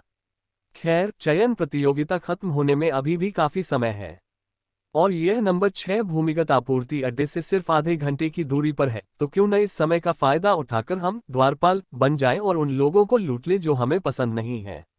मोटा आदमी हकलाते हुए बोला, मैं लालच में अंधा हो गया था, लालच में अंधा हो गया था और तुम्हारे खिलाफ साजिश रचने की हिम्मत कर बैठा। मैं कितना बेवकूफ हूँ, कितना निकम्मा। कृपया भाई, मुझ पर दया करो। मैं अपने परिवार का इकलौता बेटा हूँ और वे मुझ पर भरोसा कर रहे हैं कि मैं कुछ बनूंगा और उन्हें इस पिछड़े ग्रह पृथ्वी से राजधानी तक ले जाऊंगा। ये चयन प्रतियोगिता मेरे लिए बहुत महत्वपूर्ण है। कृपया मुझ पर दया करो और मुझे जाने दो। तभी तिल वाला मोटा आदमी चोट लगने का नाटक करते हुए, फूट फूट कर रोने का नाटक करते हुए वांग हाओ की चापलूसी करने लगा। एक बड़ा आदमी तो सचमुच आंसू पोंछ रहा था। वांग हाओ ने उस व्यक्ति को देखते ही भौहें चढ़ा दी। हालांकि उस व्यक्ति के बारे में उसकी धारणा अच्छी नहीं थी, लेकिन उसके मन में उसके प्रति कोई बुरी नीयत भी नहीं थी। क्या मैंने कहा था कि मैं तुम्हारे साथ कुछ करने वाला हूं? वांग हाओ ने ठंडे स्वर में कहा। ये सुनते ही दूसरे व्यक्ति के हाव भाव तुरंत बदल गए और वे आंसुओं के बीच जोर से हंस पड़े। उनका हंसना बेहद भद्दा था, उनके चेहरे पर झुर्रियां थीं जो गुलदाउदी जैसी लग रही थीं, जिससे लोगों को उबकाई आ रही थी। भाई, ये तो कमाल है। शुक्रिया, आप बहुत अच्छे इंसान हैं। मैं आपके बारे में एक किताब लिखना चाहता हूँ, आपकी तारीफ करना चाहता हूँ। आप आकाश में सूरज की तरह हैं, जो इस भटके हुए मेमने को सही राह पर वापस ला रहे हैं। आपकी महानता किसी महान व्यक्ति के बराबर है। ये सुनकर वांग हाओ अवाक रह गया। ठीक है, चुप रहो, मुझे तुम्हारी चापलूसी में कोई दिलचस्पी नहीं है, वांग हाओ ने अधीरता से कहा। माफ करना, मुझे बहुत अफसोस है, मुझे सच में बहुत अफसोस है। भाई, आराम करो, मैं अब जा रहा हूँ, तुम आराम करो, मैं जा रहा हूँ। उद्धरण चिन्ह। ये कहते हुए तिल वाला मोटा आदमी घूमा, अपनी तलवार पकड़ी और भागने के लिए तैयार हो गया। लेकिन जैसे ही उसने घोड़े को मारने वाली तलवार उठाई, वांग हाओ ने 2 उंगलियों से उसकी मूठ पकड़ ली। तिल वाले मोटे आदमी को लगा कि तलवार अविश्वसनीय रूप से भारी हो गई है, मानो पहाड़ हो, और वह लाख कोशिश करने पर भी उसे 1 इंच भी हिला नहीं पा रहा था। पीछे मुड़कर देखा तो उसने देखा कि वांग हाओ उस पर बुरी तरह मुस्कुरा रहा है। तिल वाले मोटे आदमी को अपनी रीढ़ में ठंडक महसूस हुई। उसने मन ही मन सोचा, अरे नहीं, मैंने तो बस उनकी टांगें काटने की कोशिश की थी और मैं बहुत बदतमीजी कर रहा था। वे जरूर किसी बात से नाराज हैं। शायद इसका अंत अच्छा नहीं होगा। रुको, मैंने कहा था कि मैं तुम्हें छोड़ सकता हूं, लेकिन मैंने यह नहीं कहा था कि मैं तुम्हें अभी जाने दूंगा।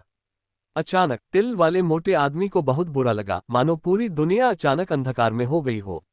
अचानक उसके शरीर की सारी शक्ति खत्म हो गई और वह धड़ाम से जमीन पर गिर पड़ा। वैक्स 6215 अध्याय 215 तुम जाओ और इसे लूट लो, मैं तुम्हारी रक्षा करूंगा। Mobile reading. वांग हाओ को अचानक प्रेरणा मिली, मोटे आदमी की डकैती की रणनीति ने उसे सचेत कर दिया था। फैटी, तुम्हारा नाम क्या है? भाई, मेरा नाम ली चुआंग है। डोंगलिंग शहर में हर कोई मुझे मास्टर चुआंग कहता है। शहर के पूर्व में 3 गलियों का संरक्षण मुझे प्राप्त है। अगर आपको डोंगलिंग शहर जाने का मौका मिले तो आपको शहर के पूर्व में ही जाना चाहिए। मैं एक अच्छा मेजबान बनने की पूरी कोशिश करूंगा और यह सुनिश्चित करूंगा कि आपका प्रवास आरामदायक रहे। कृपया ताइवान उपन्यास नेटवर्क पर ताइवान से अच्छी किताबें ढूंढना याद रखें। कम। ये सबसे तेज अध्याय अपडेट के साथ एक सुपर सुविधाजनक वेबसाइट है। ली चुआंग आवेगशील हैं और साहसी व जीवट वाले व्यक्ति प्रतीत होते हैं। सबसे संपूर्ण और सबसे तेज अपडेट होने वाले उपन्यासों को पढ़ने के लिए कृपया पिन#1 खोजें। आजकल दुनिया भर के प्रमुख बेस शहरों में ली चुआंग जैसे कई छात्र भूमिगत पहचान वाले हैं, इसलिए वांग हाओ ली चुआंग की दूसरी पहचान के बारे में ज्यादा उत्सुक नहीं था। आखिरकार वांग हाओ की वर्तमान पहचान ली चुआंग जैसी ही थी। ली चुआंग, ये नाम तो बहुत अच्छा है, तुम्हारे हटे कट्टे शरीर पर बिल्कुल सही बैठता है। मैं तुम्हारे साथ एक सौदा कर लूंगा।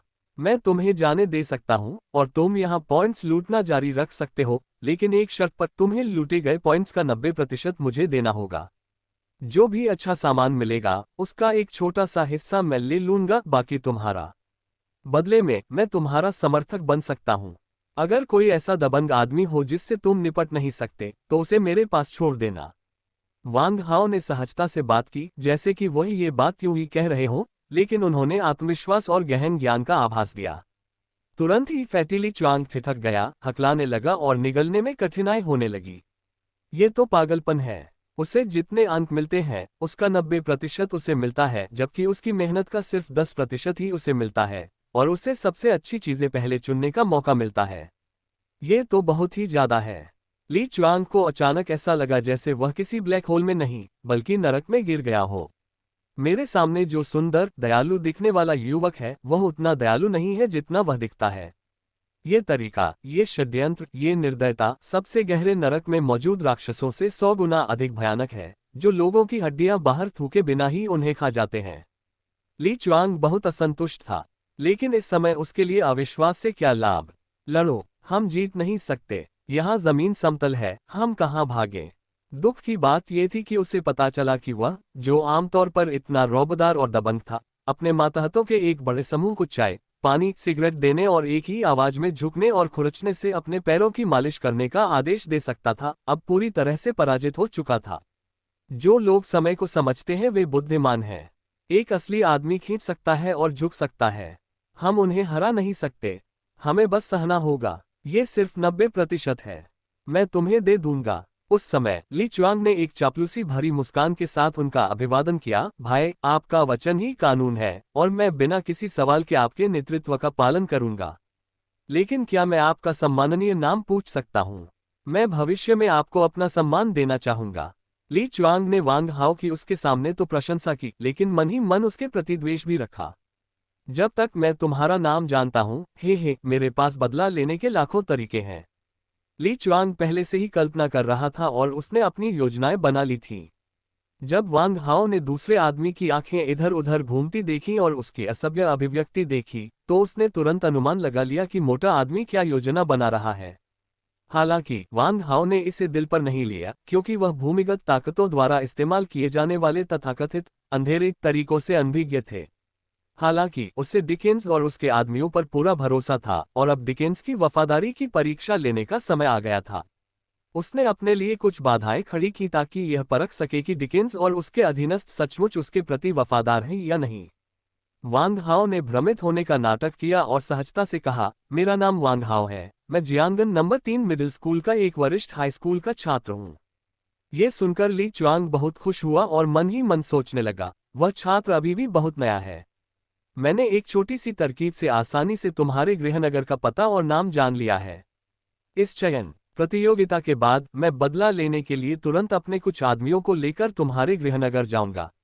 अपनी दुष्ट योजना के सफल होने पर ली चुआंग बहुत खुश हुआ, उसका चेहरा प्रसन्नता से चमक रहा था।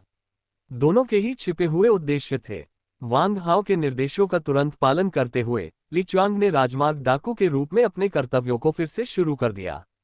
हालांकि वांग हाओ दूर नहीं एक बड़ी चट्टान के पीछे छिप गया, अपनी क्यूई और रक्त शक्ति को बढ़ाने के लिए जानवर के खून का सेवन और शोधन कर रहा था, साथ ही चेतना के अपने समुद्र में ड्रैगन आत्मा को रक्त को अवशोषित करने और जियोहॉर्न को उसकी चोटों को ठीक करने में मदद कर रहा था। मुझे आश्चर्य है कि क्या मेरे डेंटियन में मौजूद थंडरफ्लेम बीस्ट ने ज्यादा टाइटन स्क्विड खा लिया है और उसे अपच हो गई है। ये परसों से ही मेरे डेंटियन पर लेटा हुआ हाइबरनेशन में है और वांग हाओ द्वारा निगले गए कमांडर स्तर के जानवर के खून से भी इसे कोई फर्क नहीं पड़ रहा है। चयन प्रतियोगिता के समापन तक केवल 12 घंटे शेष हैं। भूमिगत आपूर्ति बेस तक यात्रा करने और बिंदुओं का आदान प्रदान करने में लगने वाले समय को छोड़कर वांग हाओ के पास अभी भी खेती करने के लिए लगभग 11 अध्याय 220 रून कवच। Mobile reading. हवा में चलते हुए बंदूक निकालना और गोली चलाना बहुत अच्छा लगता है। ये पुस्तक पहली बार ताइवान नोवेल नेटवर्क पर प्रकाशित हुई थी, जिसके पास पुस्तकों का एक विशाल संग्रह है। आप इसे luck alpha N C sigma M पर मुफ्त में पढ़ सकते हैं और त्रुटि रहित और व्यवस्थित अध्यायों के साथ पढ़ने के अनुभव का आनंद ले सकते हैं। हकीकत में इसे संचालित करना अत्यंत कठिन है। ये बहुत संभव है कि जो आपने कूल बनने की कोशिश के रूप में शुरू किया था, वह अंततः खुद को मूर्ख बनाने में बदल जाएगा। जब आप हवा में घूम रहे हों और आपके पास निशाना लगाने के लिए कोई निश्चित संदर्भ बिंदु न हो, तो लक्ष्य पर निशाना लगाना जमीन पर स्थिर स्थिति से निशाना लगाने की तुलना में 100 गुना अधिक कठिन होता है। तीरंदाजी में माहिर होने के बावजूद उसने खुद भी कभी इतना साहसिक निशाना लगाने की हिम्मत नहीं की थी। उसके चेहरे पर तुरंत एक उपहासपूर्ण भाव उभर आया। बेवकूफ, इतनी तेज गति से हवा में गोली चलाकर क्या दिखावा कर रही हो? सु यंग ने अपने होंठ सिकोड़ लिए, एक तिरस्कारपूर्ण भाव प्रकट करते हुए। उसके विचार से प्रतिद्वंद्वी की थमल गोलियां निश्चित रूप से निशाने पर सटीक निशाना नहीं लगा पाएंगी। लेकिन अगले ही पल जब उसने 2 तापीय किरणों के प्रक्षेप पथ को देखा, तो उसका पहले से तिरस्कारपूर्ण चेहरा राख जैसा हो गया। लंबे समय तक कठोर निशानेबाजी प्रशिक्षण प्राप्त करने के कारण वह न केवल तीरंदाजी में कुशल है, बल्कि विभिन्न आग्नेयास्त्रों में भी पारंगत है। स्वाभाविक रूप से वह विभिन्न आग्नेयास्त्रों के बैलिस्टिक प्रक्षेप पथों से भी अच्छी तरह परिचित है। उस क्षण उसने अपनी सुंदर आंखों में प्रकाश की 2 किरणों की दिशा देखी, जो स्पष्ट रूप से उसकी दोनों कलाइयों पर लक्षित थी, इसमें कोई संदेह नहीं। यह अनुभूति कुछ वैसी ही है जैसे एक अनुभवी शिकारी शिकार की दौड़ने की मुद्रा पर एक नज़र डालकर बिना चूके ये सटीक रूप से अनुमान लगा लेता है कि अगला निशाना कहाँ लगाना है। ये कैसे हो सकता है? वो निशाना कैसे साध सकता है? नहीं, सु यंग पागल हो रही थी। उसने उस लड़के को पहले कभी अपने सामने नहीं देखा था, लेकिन उसने उसमें कई अविश्वसनीय चीजें देखी। ट्रैक, जैसे ही सू यंग आश्चर्य से चिल्लाए, बंदूक की नली से गर्म होकर पिघली हुई धातु की गेंद में तब्दील हो चुकी चिलचिलाती गर्मी वाली गोली सू यंग की कलाई पर लगने वाली थी। लेकिन अजीब बात यह थी कि तेजी से दागी गई गोली सू यंग की कलाई पर नहीं लगी, बल्कि हवा में एक अदृश्य दीवार ने उसे रोक लिया, जो सू यंग की कलाई से सिर्फ 5 सेंटीमीटर की दूरी पर थी। दीवार पूरी तरह से पारदर्शी थी, जो सू यंग के सामने सिर्फ 10 सेंटीमीटर की दूरी पर एक सुरक्षात्मक अवरोध बना रही थी। रूनिक कवच। वांग हाओ की पुतलियां तुरंत सिकुड़ गईं, उसकी नजर सू यंग की कलाई पर पड़े लाल कंगन पर गई। कंगन पूरी तरह से लाल था, आग की लपटों की तरह, और किसी अनजान धातु से गढ़ा हुआ लग रहा था। उसकी सतह पर घने रून उकेरे हुए थे, मानो खिली हुई पंखुड़ियां हों। सू यंग अपनी आंखें बंद करने ही वाली थी कि अचानक उसने देखा कि दोनों तापीय किरणें हवा में ही रुक गई थीं। तभी उसे अपनी कलाई पर रून कवच की याद आई, और उसने राहत की सांस ली और अपने डरे हुए दिल को शांत करने के लिए अपना छोटा सा हाथ बढ़ाया। वांग हाओ पहले ही जमीन पर उतर चुका था। 10 मीटर से ज्यादा की छलांग लगाकर उसने अपने और सू यंग के बीच की दूरी काफी कम कर ली थी। जमीन पर उतरने के बाद वांग हाओ रुका नहीं, वह तुरंत पूरी ताकत से आगे बढ़ा और साथ ही 2 और गर्मी पैदा करने वाली गोलियां दाग दी। हुश टिल्डा हुश। इस बार वे अभी भी सू यंग की कलाई को निशाना बना रहे हैं। जैसे ही उसे एहसास हुआ कि क्या हो रहा है, सू यंग तेजी से पीछे हटी और साथ ही वांग हाओ को आगे बढ़ने से रोकने के लिए उस पर निशाना साधा। हालांकि उसे पूरा भरोसा नहीं था कि वह अपने निशाने पर 100% सटीकता से निशाना साध पाएगी। मुझे क्या करना चाहिए? चलते समय मेरी हिट दर 1% से भी कम है। क्या हमें अपना भाग्य आजमाना चाहिए? सू यंग एक पल के लिए हिचकिचाए, लेकिन दूसरे पक्ष की प्रभावशाली आभा और दूरी को धीरे धीरे कम होते देख इस समय दोनों के बीच की दूरी 25 मीटर से भी कम रह गई थी। अगर वह और पास होती तो उसे हिलने डुलने के लिए जगह से बाहर निकलना पड़ता। आग्नेयास्त्रों के विपरीत धनुष बाण दूरी के हिसाब से ज्यादा सटीक नहीं होते। इसके विपरीत लक्ष्य जितना नजदीक होता है, निशाना लगाना उतना ही मुश्किल होता है। आगे बढ़ो। मुझे यकीन नहीं हो रहा कि जो वो बदमाश कर सकता है, वो मैं, सू यंग, नहीं कर सकती। सू यंग की प्रबल प्रतिस्पर्धी भावना तुरंत भड़क उठी। धनुष खींचो, निशाना साधो और चलाओ। एक ही बार में पूरा हुआ। सू यंग आत्मविश्वास से भरी हुई थी। इस बार उसने सीधा वांग हाओ की छाती पर निशाना साधा। उसे पूरा यकीन था कि यह तीर उसे ही लगेगा। लेकिन अगले ही पल उसकी अभिव्यक्ति बदल गई। वांग हाओ को अंदाजा हो गया था कि सामने वाला उस पर तीर चलाएगा। उसकी नज़र सू यंग के धनुष की गति पर पहले ही पड़ गई और वह चकमा देने की तैयारी करने लगा। इसलिए जब सू यंग तीर चलाने ही वाली थी, वांग हाओ तेजी से एक तरफ हट गया और फिर कुछ ही पलों में वह सीधे सू यंग के पास पहुंच गया। अचानक दोनों के बीच की दूरी 3 मीटर से भी कम रह गई। बिना किसी हिचकिचाहट के वांग हाओ ने एक और बड़ा कदम आगे बढ़ाया। उसकी मुट्ठियां पहले से ही सू यंग के निचले पेट और पसलियों पर प्रहार करने के लिए तैयार थीं। उसी क्षण वांग हाओ ने अपनी पूरी शक्ति का प्रयोग कर दिया। यह एक बुनियादी पंच है, एक साधारण सीधा पंच। थप्पड़ थप्पड़ थप्पड़ थप्पड़ थप्पड़ थप्पड़ थप्पड़, लगातार 7 जोरदार मुंह के, प्रत्येक मधुर। हालांकि ऐसी आवाज सू यंग के कानों को अच्छी नहीं लगी। ये तो मौत की घंटी के समान थी, जिससे उसे हर जगह असहजता महसूस हुई। सू यंग अपनी मौत का इंतजार नहीं करना चाहती थी, लेकिन इस वक्त उसके पास फोटोन धनुष हटाने का भी समय नहीं था। हताशा में उसने जल्दी से अपने दाहिने हाथ को हथेली की तरह बनाया और सीधे वांग हाओ की मुट्ठियों पर तमाचा जड़ दिया। चूंकि फोटोन धनुष उसकी बाईं भुजा से बंधा हुआ था, इसलिए उसे कुछ समय के लिए हटाना कठिन था, इसलिए उसने उसे अपनी छाती के सामने एक कवच के रूप में प्रयोग किया। अगले ही पल वांग हाओ की 2 लोहे की मुट्ठियां आश्चर्यजनक बल के साथ उस पर टूट पड़ी, अजीब तरह से सू यंग के बचाव को चकमा देते हुए, और साथ ही उसकी पसलियों और पेट के निचले हिस्से पर हमला कर दिया। इसने वास्तव में ड्रैगन फिस्ट से, गुफा से निकलने वाले दोहरे ड्रैगन चाल को उजागर किया। वांग हाओ ने उस मौके में अपनी पूरी ताकत लगा दी। दोनों मुट्ठियों का संयुक्त बल 60,000 जिन से कम नहीं था। बूम! एक जोरदार धमाके के बाद वांग हाओ ने सू यंग को उड़ा दिया। वह एक फटे हुए बोरे की तरह हवा में ऊंची उड़ान भर गई और रुकने से पहले 10 मीटर से अधिक दूर तक उड़ी। फाफा टिल्डा काले खून का एक कौर हवा में उछल पड़ा और सू यंग के जमीन पर उतरने से पहले ही उसकी आंखें बंद हो चुकी थी, मानो वह कोमा में चली गई हो। सू यंग ली चुआंग के पैरों से ज्यादा दूर नहीं उतरी।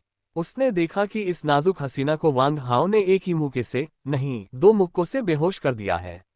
ली चुआंग को ऐसा महसूस हुआ जैसे कि उसके दिल से खून बह रहा हो। अरे बॉस, आप तो हद ही कर गए। वो तो कमाल की खूबसूरत है। क्या तुम्हें नहीं पता कि औरत के साथ कैसे पेश आना चाहिए? ये तो बहुत ही बदतमीजी थी। ली चुआंग तुरंत आगे बढ़े, सू यंग को पलट दिया जो बेहोश होकर जमीन पर पड़ी थी और कृत्रिम श्वसन देने वाले थे। अप्रत्याशित रूप से तीव्र गर्मी उत्सर्जित करने वाला एक तीर सीधे उसके माथे पर निशाना साधा गया। उसी समय वहां एक जोड़ी ठंडी आंखें थीं। मेरे रास्ते से हट जाओ, वरना मैं तुम्हें मार डालूंगा। सू यंग पूरी तरह से बेहोश नहीं हुई थी। उसे गंभीर अंदरूनी चोटें लगी थीं। वांग हाओ के मुक्के ने उसकी 5 पसलियां तोड़ दी थीं और उसके अंदरूनी अंग अपनी जगह से हिल गए थे। उसके पेट के निचले हिस्से में आग लग गई थी और वह पूरी तरह से शक्तिहीन महसूस कर रही थी। उसने खड़े होने की कोशिश की, लेकिन उसका शरीर हवा में मोमबत्ती की तरह लहरा रहा था। 2 असफल प्रयासों के बाद वह फिर से गिर पड़ी। हालांकि वह गिर गई थी, लेकिन तीर ली चुआंग पर ही लगा रहा। ली चुआंग को ऐसा लगा जैसे कोई हिमशैल उसे घूर रहा हो। उसके शरीर में ठंडक दौड़ गई और उसके पैर बेकाबू होकर कांपने लगे। नहीं नहीं, मैं आपकी मदद करने की कोशिश कर रहा हूं। मुझे मत मारो, मुझे मत मारो, मेरा वास्तव में कोई बुरा इरादा नहीं था। ली चुआंग इतना घबरा गया था कि उसे बहुत पसीना आ रहा था और उसकी पैंट लगभग गीली हो गई थी। कुछ ही दूरी पर वांग हाओ एक भाले की तरह चुपचाप अपनी जगह पर खड़ा था। वह चुप रहा जबकि हवा उसके कपड़ों को हिला रही थी। उसकी ठंडी आंखें सू यंग पर टिकी थीं, उसकी निगाहें स्थिर पानी की तरह शांत थीं। तुम शापित कीड़े मकोड़े, समाज के मैल, तुम्हारी हिम्मत कैसे हुई मुझे लूटने और यहां तक कि मुझे घायल करने की? क्या तुम जानते हो मैं कौन हूं? वैक्स 6221 अध्याय 221 जल्लाद सू परिवार। Mobile reading. तुमने सू परिवार को नाराज किया है, तुम मर जाओ। सू यंग असहनीय दर्द से अपने पेट के निचले हिस्से को पकड़े हुए अपने पैरों पर खड़ी होने के लिए संघर्ष कर रही थी। उसका चेहरा बिल्कुल पीला पड़ गया था, शरीर से पसीना बह रहा था और उसके होंठ खून से सने हुए थे। स्रोत: पिंशु कॉम। सू परिवार, वांग हाओ ने खुद से बड़बड़ाते हुए कहा। कौन सा सू परिवार? वो विकृत परिवार तो नहीं हो सकता ना? फैटी ली चुआंग को अचानक कुछ याद आया और उसका चेहरा तुरंत काला पड़ गया। उसने हकलाते हुए पूछा, आप उस सू परिवार, जल्लाद परिवार से तो नहीं होंगे, है ना? ली चुआंग ने अविश्वास से पूछा, उसकी आवाज थोड़ी कांप रही थी। सू यंग इतनी गुस्से में थी कि उसका पूरा शरीर कांप उठा। वह खुद को रोक नहीं पाए और मुंह से खून थूक दिया और उसने ली चुआंग पर फोटोन धनुष तान दिया, डोरी खींचने के लिए तैयार। तुम कमीने हो, तुम्हारा पूरा परिवार कमीना है। सू परिवार को फेडरेशन के जल्लाद परिवार के रूप में जाना जाता है। 100 साल पहले उन्होंने खून से सने हाथों वाला एक कसाई पैदा किया जिसे सू देवेन के नाम से जाना जाता है, जो फेडरेशन का जल्लाद, फेडरेशन के संस्थापकों में से एक और फेडरेशन के 72 संतों में से एक था। लेकिन क्या सू परिवार चाकू का इस्तेमाल नहीं करता? तुम धनुष का इस्तेमाल क्यों कर रहे हो? ली चुआंग ने कुछ संदेह के साथ पूछा। सू यंग ने अभी अभी मुंह से खून थूका था, लेकिन उसकी रंगत कुछ निखर आई थी। उसने जवाब दिया, किसने कहा कि मैं चाकू नहीं चला सकती? बस अभी तक उसे निकालने का मौका ही नहीं मिला। जैसे ही उसने ये शब्द कहे, सू यंग का चेहरा थोड़ा लाल हो गया। दरअसल उसे चाकू पसंद नहीं है और जब वह खूनी दृश्य देखती है तो उसे अजीब तरह से घृणा महसूस होती है, जिसे हीमोफोबिया के नाम से जाना जाता है। इसीलिए उसने फोटोन धनुष को अपना हथियार चुना। ये फोटोन धनुष बिना खून बहाए मार देता है और इसका शानदार डिजाइन उन ठंडे कसाई के चाकुओं से कहीं ज्यादा अच्छा दिखता है। सच कहूं तो वांग हाओ को जरा भी अंदाजा नहीं था कि ये तथाकथित सू परिवार कौन है। उसे इसकी परवाह ही नहीं थी। ये तो डकैती ही थी और जब वो उस व्यक्ति पर हमला कर ही चुका था तो एक और डकैती का डर क्यों? मुझे परवाह नहीं कि तुम किस तरह के सू परिवार से हो, अपने सारे पॉइंट मेरे ब्रेसलेट में डाल दो, अपना बैग यहीं छोड़ दो, फिर तुम जा सकते हो, वांग हाओ ने ठंडे स्वर में कहा। सू यंग तुरंत क्रोधित हो गई और उसका उग्र स्वभाव तुरंत भड़क उठा। हरामी, बेशर्म, लुटेरा, बिगड़ैल, उद्धरण चिन्ह। वह गाली देते समय अचानक अपनी पंक्तियां भूल गया और शर्म से लाल हो गया। मैं डकैती की बात मानता हूं, लेकिन मैंने तुम्हें बहकाया नहीं। बकवास मत करो, वांग हाओ ने शांति से कहा। अवाक, सू यंग ने अपने निचले होंठ को काटा और दयनीय भाव से देखते हुए एक चुलबुली आवाज में कहा, सुंदर लड़का, मैं एक लड़की हूं, तुम मेरी चीजें कैसे ले सकते हो? उसी समय उसका सुंदर चेहरा थोड़ा लाल हो गया और उसने अपना सिर थोड़ा नीचे कर लिया और वांग हाओ को एक छेड़खानी भरी आंख मार दी। अचानक उसके बगल में खड़ा ली चुआंग खुद को और रोक नहीं पाया। उसका खून उसके सिर पर चढ़ गया और अनजाने में ही उसके नथुनों से खून बहने लगा। उसकी लार ने उसके कॉलर को भी भिगो दिया। ये बिल्कुल भयानक है। यहाँ तक कि देवता भी एक सुंदर स्त्री के आकर्षण का विरोध नहीं कर सकते। सु यंग ने काले रंग का पेटेंट लेदर मोटरसाइकिल पहना हुआ था, जो उसके खूबसूरत शरीर को पूरी तरह से उभार रहा था। उसके नाजुक गोरे चेहरे पर दो लालिमाएं थीं जो उसकी शर्मीली बनावट को और बढ़ा रही थीं। उसकी सुंदरता ली जू के बराबर थी। लेकिन भले ही इतनी नाजुक और खूबसूरत महिला वांग हाओ के साथ छेड़खानी कर रही है और खुलेआम उसे छेड़खानी भरी निगाहें भेज रही है, ये लड़का निश्चित रूप से जवाब नहीं देगा। ठीक है, मुझे सामान नहीं चाहिए, बस सारे अंक मुझे दे दो, वांग हाओ ने एक कदम पीछे हटते हुए कहा। यह सुनकर सु यंग मन ही मन खुश हो गई, आशा जगी।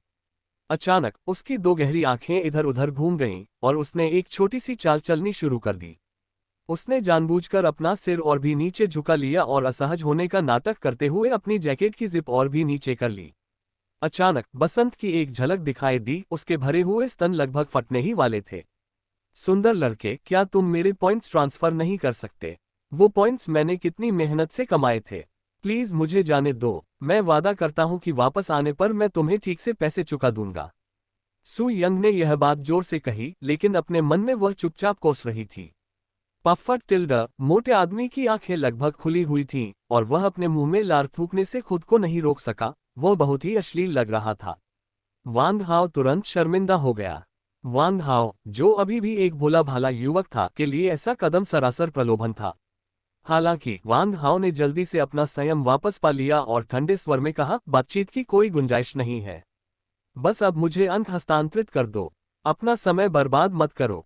सु यंग कुछ कहना चाहती थी, लेकिन अगले ही पल उसने देखा कि वांग हाओ ने एक थर्मल पिस्तौल उठाकर उस पर तान दी। वह इतनी डर गई कि उसका चेहरा पीला पड़ गया और उसने अपने होंठ तब तक काटे जब तक उसमें से खून नहीं निकल आया, लेकिन वह इतनी गुस्से में थी कि उसे दर्द का एहसास भी नहीं हुआ। तुम बहुत अच्छे। तुम सबको ये याद है। मैं, सु यंग, इस रंजिश का बदला जरूर लूंगी और मैं इसे 10 गुना या 100 गुना चुकाऊंगी। क्या तुम्हें पॉइंट्स नहीं चाहिए थे? लो, मैं तुम्हें सारे पॉइंट्स देती हूँ। ये कहकर उसने गुस्से में अपने ब्रेसलेट के सारे पॉइंट्स वांग हाओ को दे दिए। 209, 321 अंक। वांग हाओ बहुत खुश था। उसने सचमुच इस लड़की के इतने अंक पाने की उम्मीद नहीं की थी। ये पिछली सभी डकैतियों के कुल अंकों से भी ज्यादा थे। लीडरबोर्ड पर शीर्ष 100 सीड खिलाड़ी सचमुच पैसों से लबालब थे। इस चयन प्रतियोगिता के नियमों के अनुसार पशु सैनिक स्तर के पशु रक्त का एक टुकड़ा 1 अंक अर्जित कर सकता है, जबकि पशु सामान्य स्तर के पशु रक्त का एक टुकड़ा लगभग 1000 अंक अर्जित कर सकता है। कुछ विशेष पशुओं के आनुवंशिक पदार्थों की कीमतों की गणना अलग से की जाती है और वे पशु रक्त की कीमतों से बहुत अलग नहीं होती हैं। वांग हाओ ने भूमिगत दुनिया में पहले जो भी जानवरों का खून इकट्ठा किया था, अगर उसे अंकों में बदला जाए तो उसे शायद 500,000 अंक मिल सकते हैं। अभी अभी हासिल किए गए 200,000 अंकों को और ली चुआंग द्वारा लूटे गए अंकों के साथ मिलाकर वांग हाओ के कुल अंक 800,000 हो जाने चाहिए। वांग हाओ के अनुमान के अनुसार 800,000 अंक उन्हें शीर्ष 20 में स्थान दिलाने के लिए पर्याप्त होने चाहिए। हालांकि सुरक्षा की दृष्टि से वांग हाओ अंक बदलने के लिए चौथे नंबर के भूमिगत आपूर्ति अड्डे पर नहीं गए। इसके बजाय उन्होंने कड़ी मेहनत जारी रखने और 10 लाख से ज्यादा अंक हासिल करने की योजना बनाई। इस बीच नंबर 1 भूमिगत आपूर्ति बेस पर जब लीडरबोर्ड को अचानक रिफ्रेश किया गया तो सभी रैंकिंग पुनः व्यवस्थित हो गईं और सबसे अधिक ध्यान उन 100 वरीयता प्राप्त खिलाड़ियों पर गया जिन्हें पहले से ही चुन लिया गया था। 76 नंबर वाला सीड अचानक रैंकिंग से गायब क्यों हो गया? हॉल में मौजूद सभी लोग इस चौंका देने वाली आवाज से तुरंत आकर्षित हो गए। सबने विशाल आभासी प्रकाश स्क्रीन पर नजर डाली और पाया कि 76 नंबर वाला बीज वाकई अचानक शीर्ष 100 से बाहर हो गया था और शीर्ष 200 में भी नहीं पाया जा सका। उन्होंने ढूंढना जारी रखा लेकिन फिर भी उसे नहीं पा सके। ऐसा लगा जैसे 76 नंबर वाला बीज हवा में गायब हो गया हो। जब सभी लोग आश्चर्य कर रहे थे तभी एक तेज तर्रार महिला अचानक चिल्लाई, आह! देखो, 76 नंबर वाला अंतिम स्थान पर है। क्या हुआ? क्या हो रहा है? 76वें स्थान पर रहने वाला खिलाड़ी अचानक अंतिम स्थान पर क्यों आ गया? हे भगवान, खिलाड़ी संख्या 76 के अंक 0 पर रीसेट कर दिए गए हैं। ... पूरा हॉल जयकार से गूंज उठा। जिस समय हर कोई इस बात पर अटकलें लगा रहा था कि क्या हुआ था, जू टोंग भी इस अजीब घटना की ओर आकर्षित हुआ जब उसने आदतन वांग हाओ का नाम खोजा। 53वां वांग हाओ। जू टोंग तुरंत चौंक गया, लेकिन फिर वह तुरंत समझ गया और उसके होठों पर एक हल्की मुस्कान आ गई। मुझे पता था कि तुम मुझे चौंका दोगे, लेकिन 53वां स्थान मेरी उम्मीदों से थोड़ा कम है। 76वां सू यंग। सू परिवार दिलचस्प, हाँ, ये वाकई दिलचस्प है। वैक्स 6222 अध्याय 222 उधार लिए चाकू से हत्या। भूमिगत आपूर्ति बेस संख्या 6 विश्राम क्षेत्र। जब सू यंग भूमिगत आपूर्ति बेस पर लौटी तो उसे अनगिनत लोगों की भयंकर निगाहों का सामना करना पड़ा। क्या आपने सुना है? सू परिवार की दूसरी युवती के अंक शून्य कर दिए गए हैं। क्या ऐसा कैसे हो सकता है? उस राक्षसी स्त्री का वास्तव में क्या हुआ? इस बिंदु पर मुझे आशा है कि पाठक ताइवानी उपन्यासों तक आसान पहुंच के लिए हमारे डोमेन नाम को याद रखेंगे। कौन जानता है, हो सकता है कि इसे किसी जंगली जानवर ने खा लिया हो, या हो सकता है कि इसने दुर्भावनापूर्वक नियमों का उल्लंघन किया हो और इसके अंक शून्य कर दिए गए हो। चुप रहो, बातें बंद करो, आवाज कम रखो। शैतान की बात करो और वह प्रकट हो जाएगा। वह राक्षसी स्त्री आ रही है। तुम सब चुप रहो। वास्तव में ये शब्द सू यंग के कानों तक पहले ही पहुंच चुके थे, लेकिन वह इस समय गुस्सा होने के मूड में नहीं थी। यदि यह उसका सामान्य उग्र स्वभाव होता तो वह उन सभी लोगों की अच्छी तरह पिटाई कर देती जो उसकी पीठ पीछे उसकी बुराई करते थे। लेकिन अब वह निस्तेज हो गई थी, मानो उसने अपनी आत्मा खो दी हो। सबसे कठिन काम है एक खूबसूरत महिला का दुख दूर करना। एक खूबसूरत महिला के पास उसे खुश करने के लिए उत्सुक छोटी मधुमक्खियों के समूह की कभी कमी नहीं होती। निश्चित रूप से सुंदर सू को इतना चिंतित देखकर पास ही बैठा कोई व्यक्ति अब और शांत नहीं बैठ सका। इसी समय दो लड़के सू यंग के पास आए, जो कोने में स्तब्ध बैठी थी। अग्रणी बालक लंबा और दुबला पतला, फिर भी सुसंस्कृत और सुरुचिपूर्ण था। उसने पारे के रंग का युद्ध वस्त्र पहना हुआ था, जो चमकीले चांदी के तरल धातु से बना एक शानदार मिश्र धातु का वस्त्र था। पीछे पीछे एक हट्टा कट्टा युवक था, जिसकी मांसपेशियां उभरी हुई थीं और उसने महंगा काला लड़ाकू सूट पहना हुआ था। मिस सू यंग, कौन इतना दुस्साहसी है कि आपको चोट पहुंचाने की हिम्मत कर रहा है? आगे चल रहे लंबे पतले लड़के ने देखा कि सू यंग धूल से सनी हुई थी और उसके चेहरे पर लड़ाई के निशान थे, और वह तुरंत उस पर फिदा होने लगा। हाँ मिस सू, हमारे युवा स्वामी यिन जियान एक प्रतिभाशाली व्यक्ति हैं, जिनकी गिनती शीर्ष 20 में होती है। हमारे युवा स्वामी को बताए कि हत्यारा कौन है, और हमारे युवा स्वामी आपको बदला लेने में जरूर मदद करेंगे। काले कपड़े पहने उस हट्टे कट्टे आदमी ने भी अपने स्वामी की ओर से चापलूसी भरे शब्द कहकर उसे मनाने की कोशिश की। उसकी आवाज इतनी डरपोक और विनम्र थी कि वह उसके मजबूत और मांसल शरीर के साथ बिल्कुल बेमेल थी।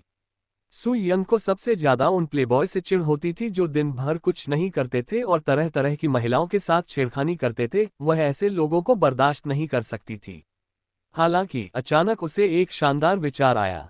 अनायास ही उसके होठों पर एक हल्की सी मुस्कुराहट आ गई, जिससे एक शैतानी मुस्कान प्रकट हुई। इसका जिक्र भी मत करो, इससे मुझे बहुत गुस्सा आता है, सू यंग ने गुस्से से कहा। सू यंग ने यह बात जानबूझकर कही थी, और उसकी झिझक भरी अभिव्यक्ति ने यिन जियान और उसके नौकर की रुचि को और बढ़ा दिया। आजादी से बोलो, मिस सू यंग, आखिर किसने तुम्हें चोट पहुंचाने की हिम्मत की? मुझे बताओ और मैं व्यक्तिगत रूप से तुम्हारा बदला लूंगा। यिन जियान ने अपनी छाती थपथपाई और बहुत आत्मविश्वास से वादा किया। ये सुनकर सू यंग मन ही मन खुश हुई। ये बेवकूफ मेरे झांसे में आ गया। ठीक है, मैं तुम्हें जाने दूंगी और उस लुटेरे को मेरे लिए सबक सिखाऊंगी। यह एक अच्छा शो होने वाला है। सू यंग ने सोचा कि यिन जियान उससे कहीं ज्यादा ताकतवर है और शायद उससे बदला लेकर उसके अंक वापस ले ले। उसकी आंखों में एक चालाक चमक दिखाई दी। ये तो बहुत शर्मनाक होगा। सू यंग ने शर्म और शर्मिंदगी का भाव रखते हुए विनम्रता का दिखावा किया। माफ करना, जल्दी बताओ तुम्हें किसने तंग किया? मैं, यिन जियान, अभी जाकर उससे हिसाब बराबर करता हूँ। यिन जियान के भी कुछ छिपे हुए इरादे थे। वह गुस्से में दिख रहा था और उससे तुरंत बदला लेना चाहता था, लेकिन उसके मन में कुछ गंदी बातें चल रही थीं। यिन जियान, तुम बहुत अच्छे इंसान हो। हुआ यूं कि मैं अपनी नई खरीदी हुई हेलीज कॉमेट पर सवार होकर सप्लाई बेस की तरफ लौट रहा था, तभी मेरी मुलाकात दो डाकुओं से हुई। उनमें से एक बहुत ही ताकतवर था। उसकी युद्ध क्षमता सिर्फ 161 थी, लेकिन उसमें अलौकिक शक्ति थी। उसने एक ही मौके से मेरी हेलीज कॉमेट को चकनाचूर कर दिया और मुझे घायल कर दिया। उससे भी ज्यादा गुस्सा दिलाने वाली बात यह है कि उसने मेरे 2 लाख पॉइंट्स चुरा लिए जो मैंने बड़ी मेहनत से जमा किए थे। मैं बहुत गुस्से में हूँ। जैसे ही सू यंग ने बोलना समाप्त किया, दोनों व्यक्तियों ने तुरंत आक्रोशपूर्ण भाव प्रदर्शित किया और इच्छा व्यक्त की कि काश वे तुरंत जाकर उस डाकू के लिए परेशानी खड़ी कर सकते। क्या चयन प्रतियोगिता में एक ऐसा घिनौना बदमाश है जो दूसरे प्रतियोगियों के पॉइंट चुराकर बिना कुछ लिए कुछ पाने की कोशिश कर रहा है? ये घिनौना है, और उससे भी ज्यादा घिनौना यह है कि उसने हमारी खूबसूरत मिस सू यंग के साथ भी ऐसा करने की हिम्मत की। वह बेहद दुष्ट है। मुझे बताओ कि वह बदमाश अभी कहाँ है और मैं जाकर उसे यहाँ ले आऊंगा ताकि तुम उससे निपट सको। ये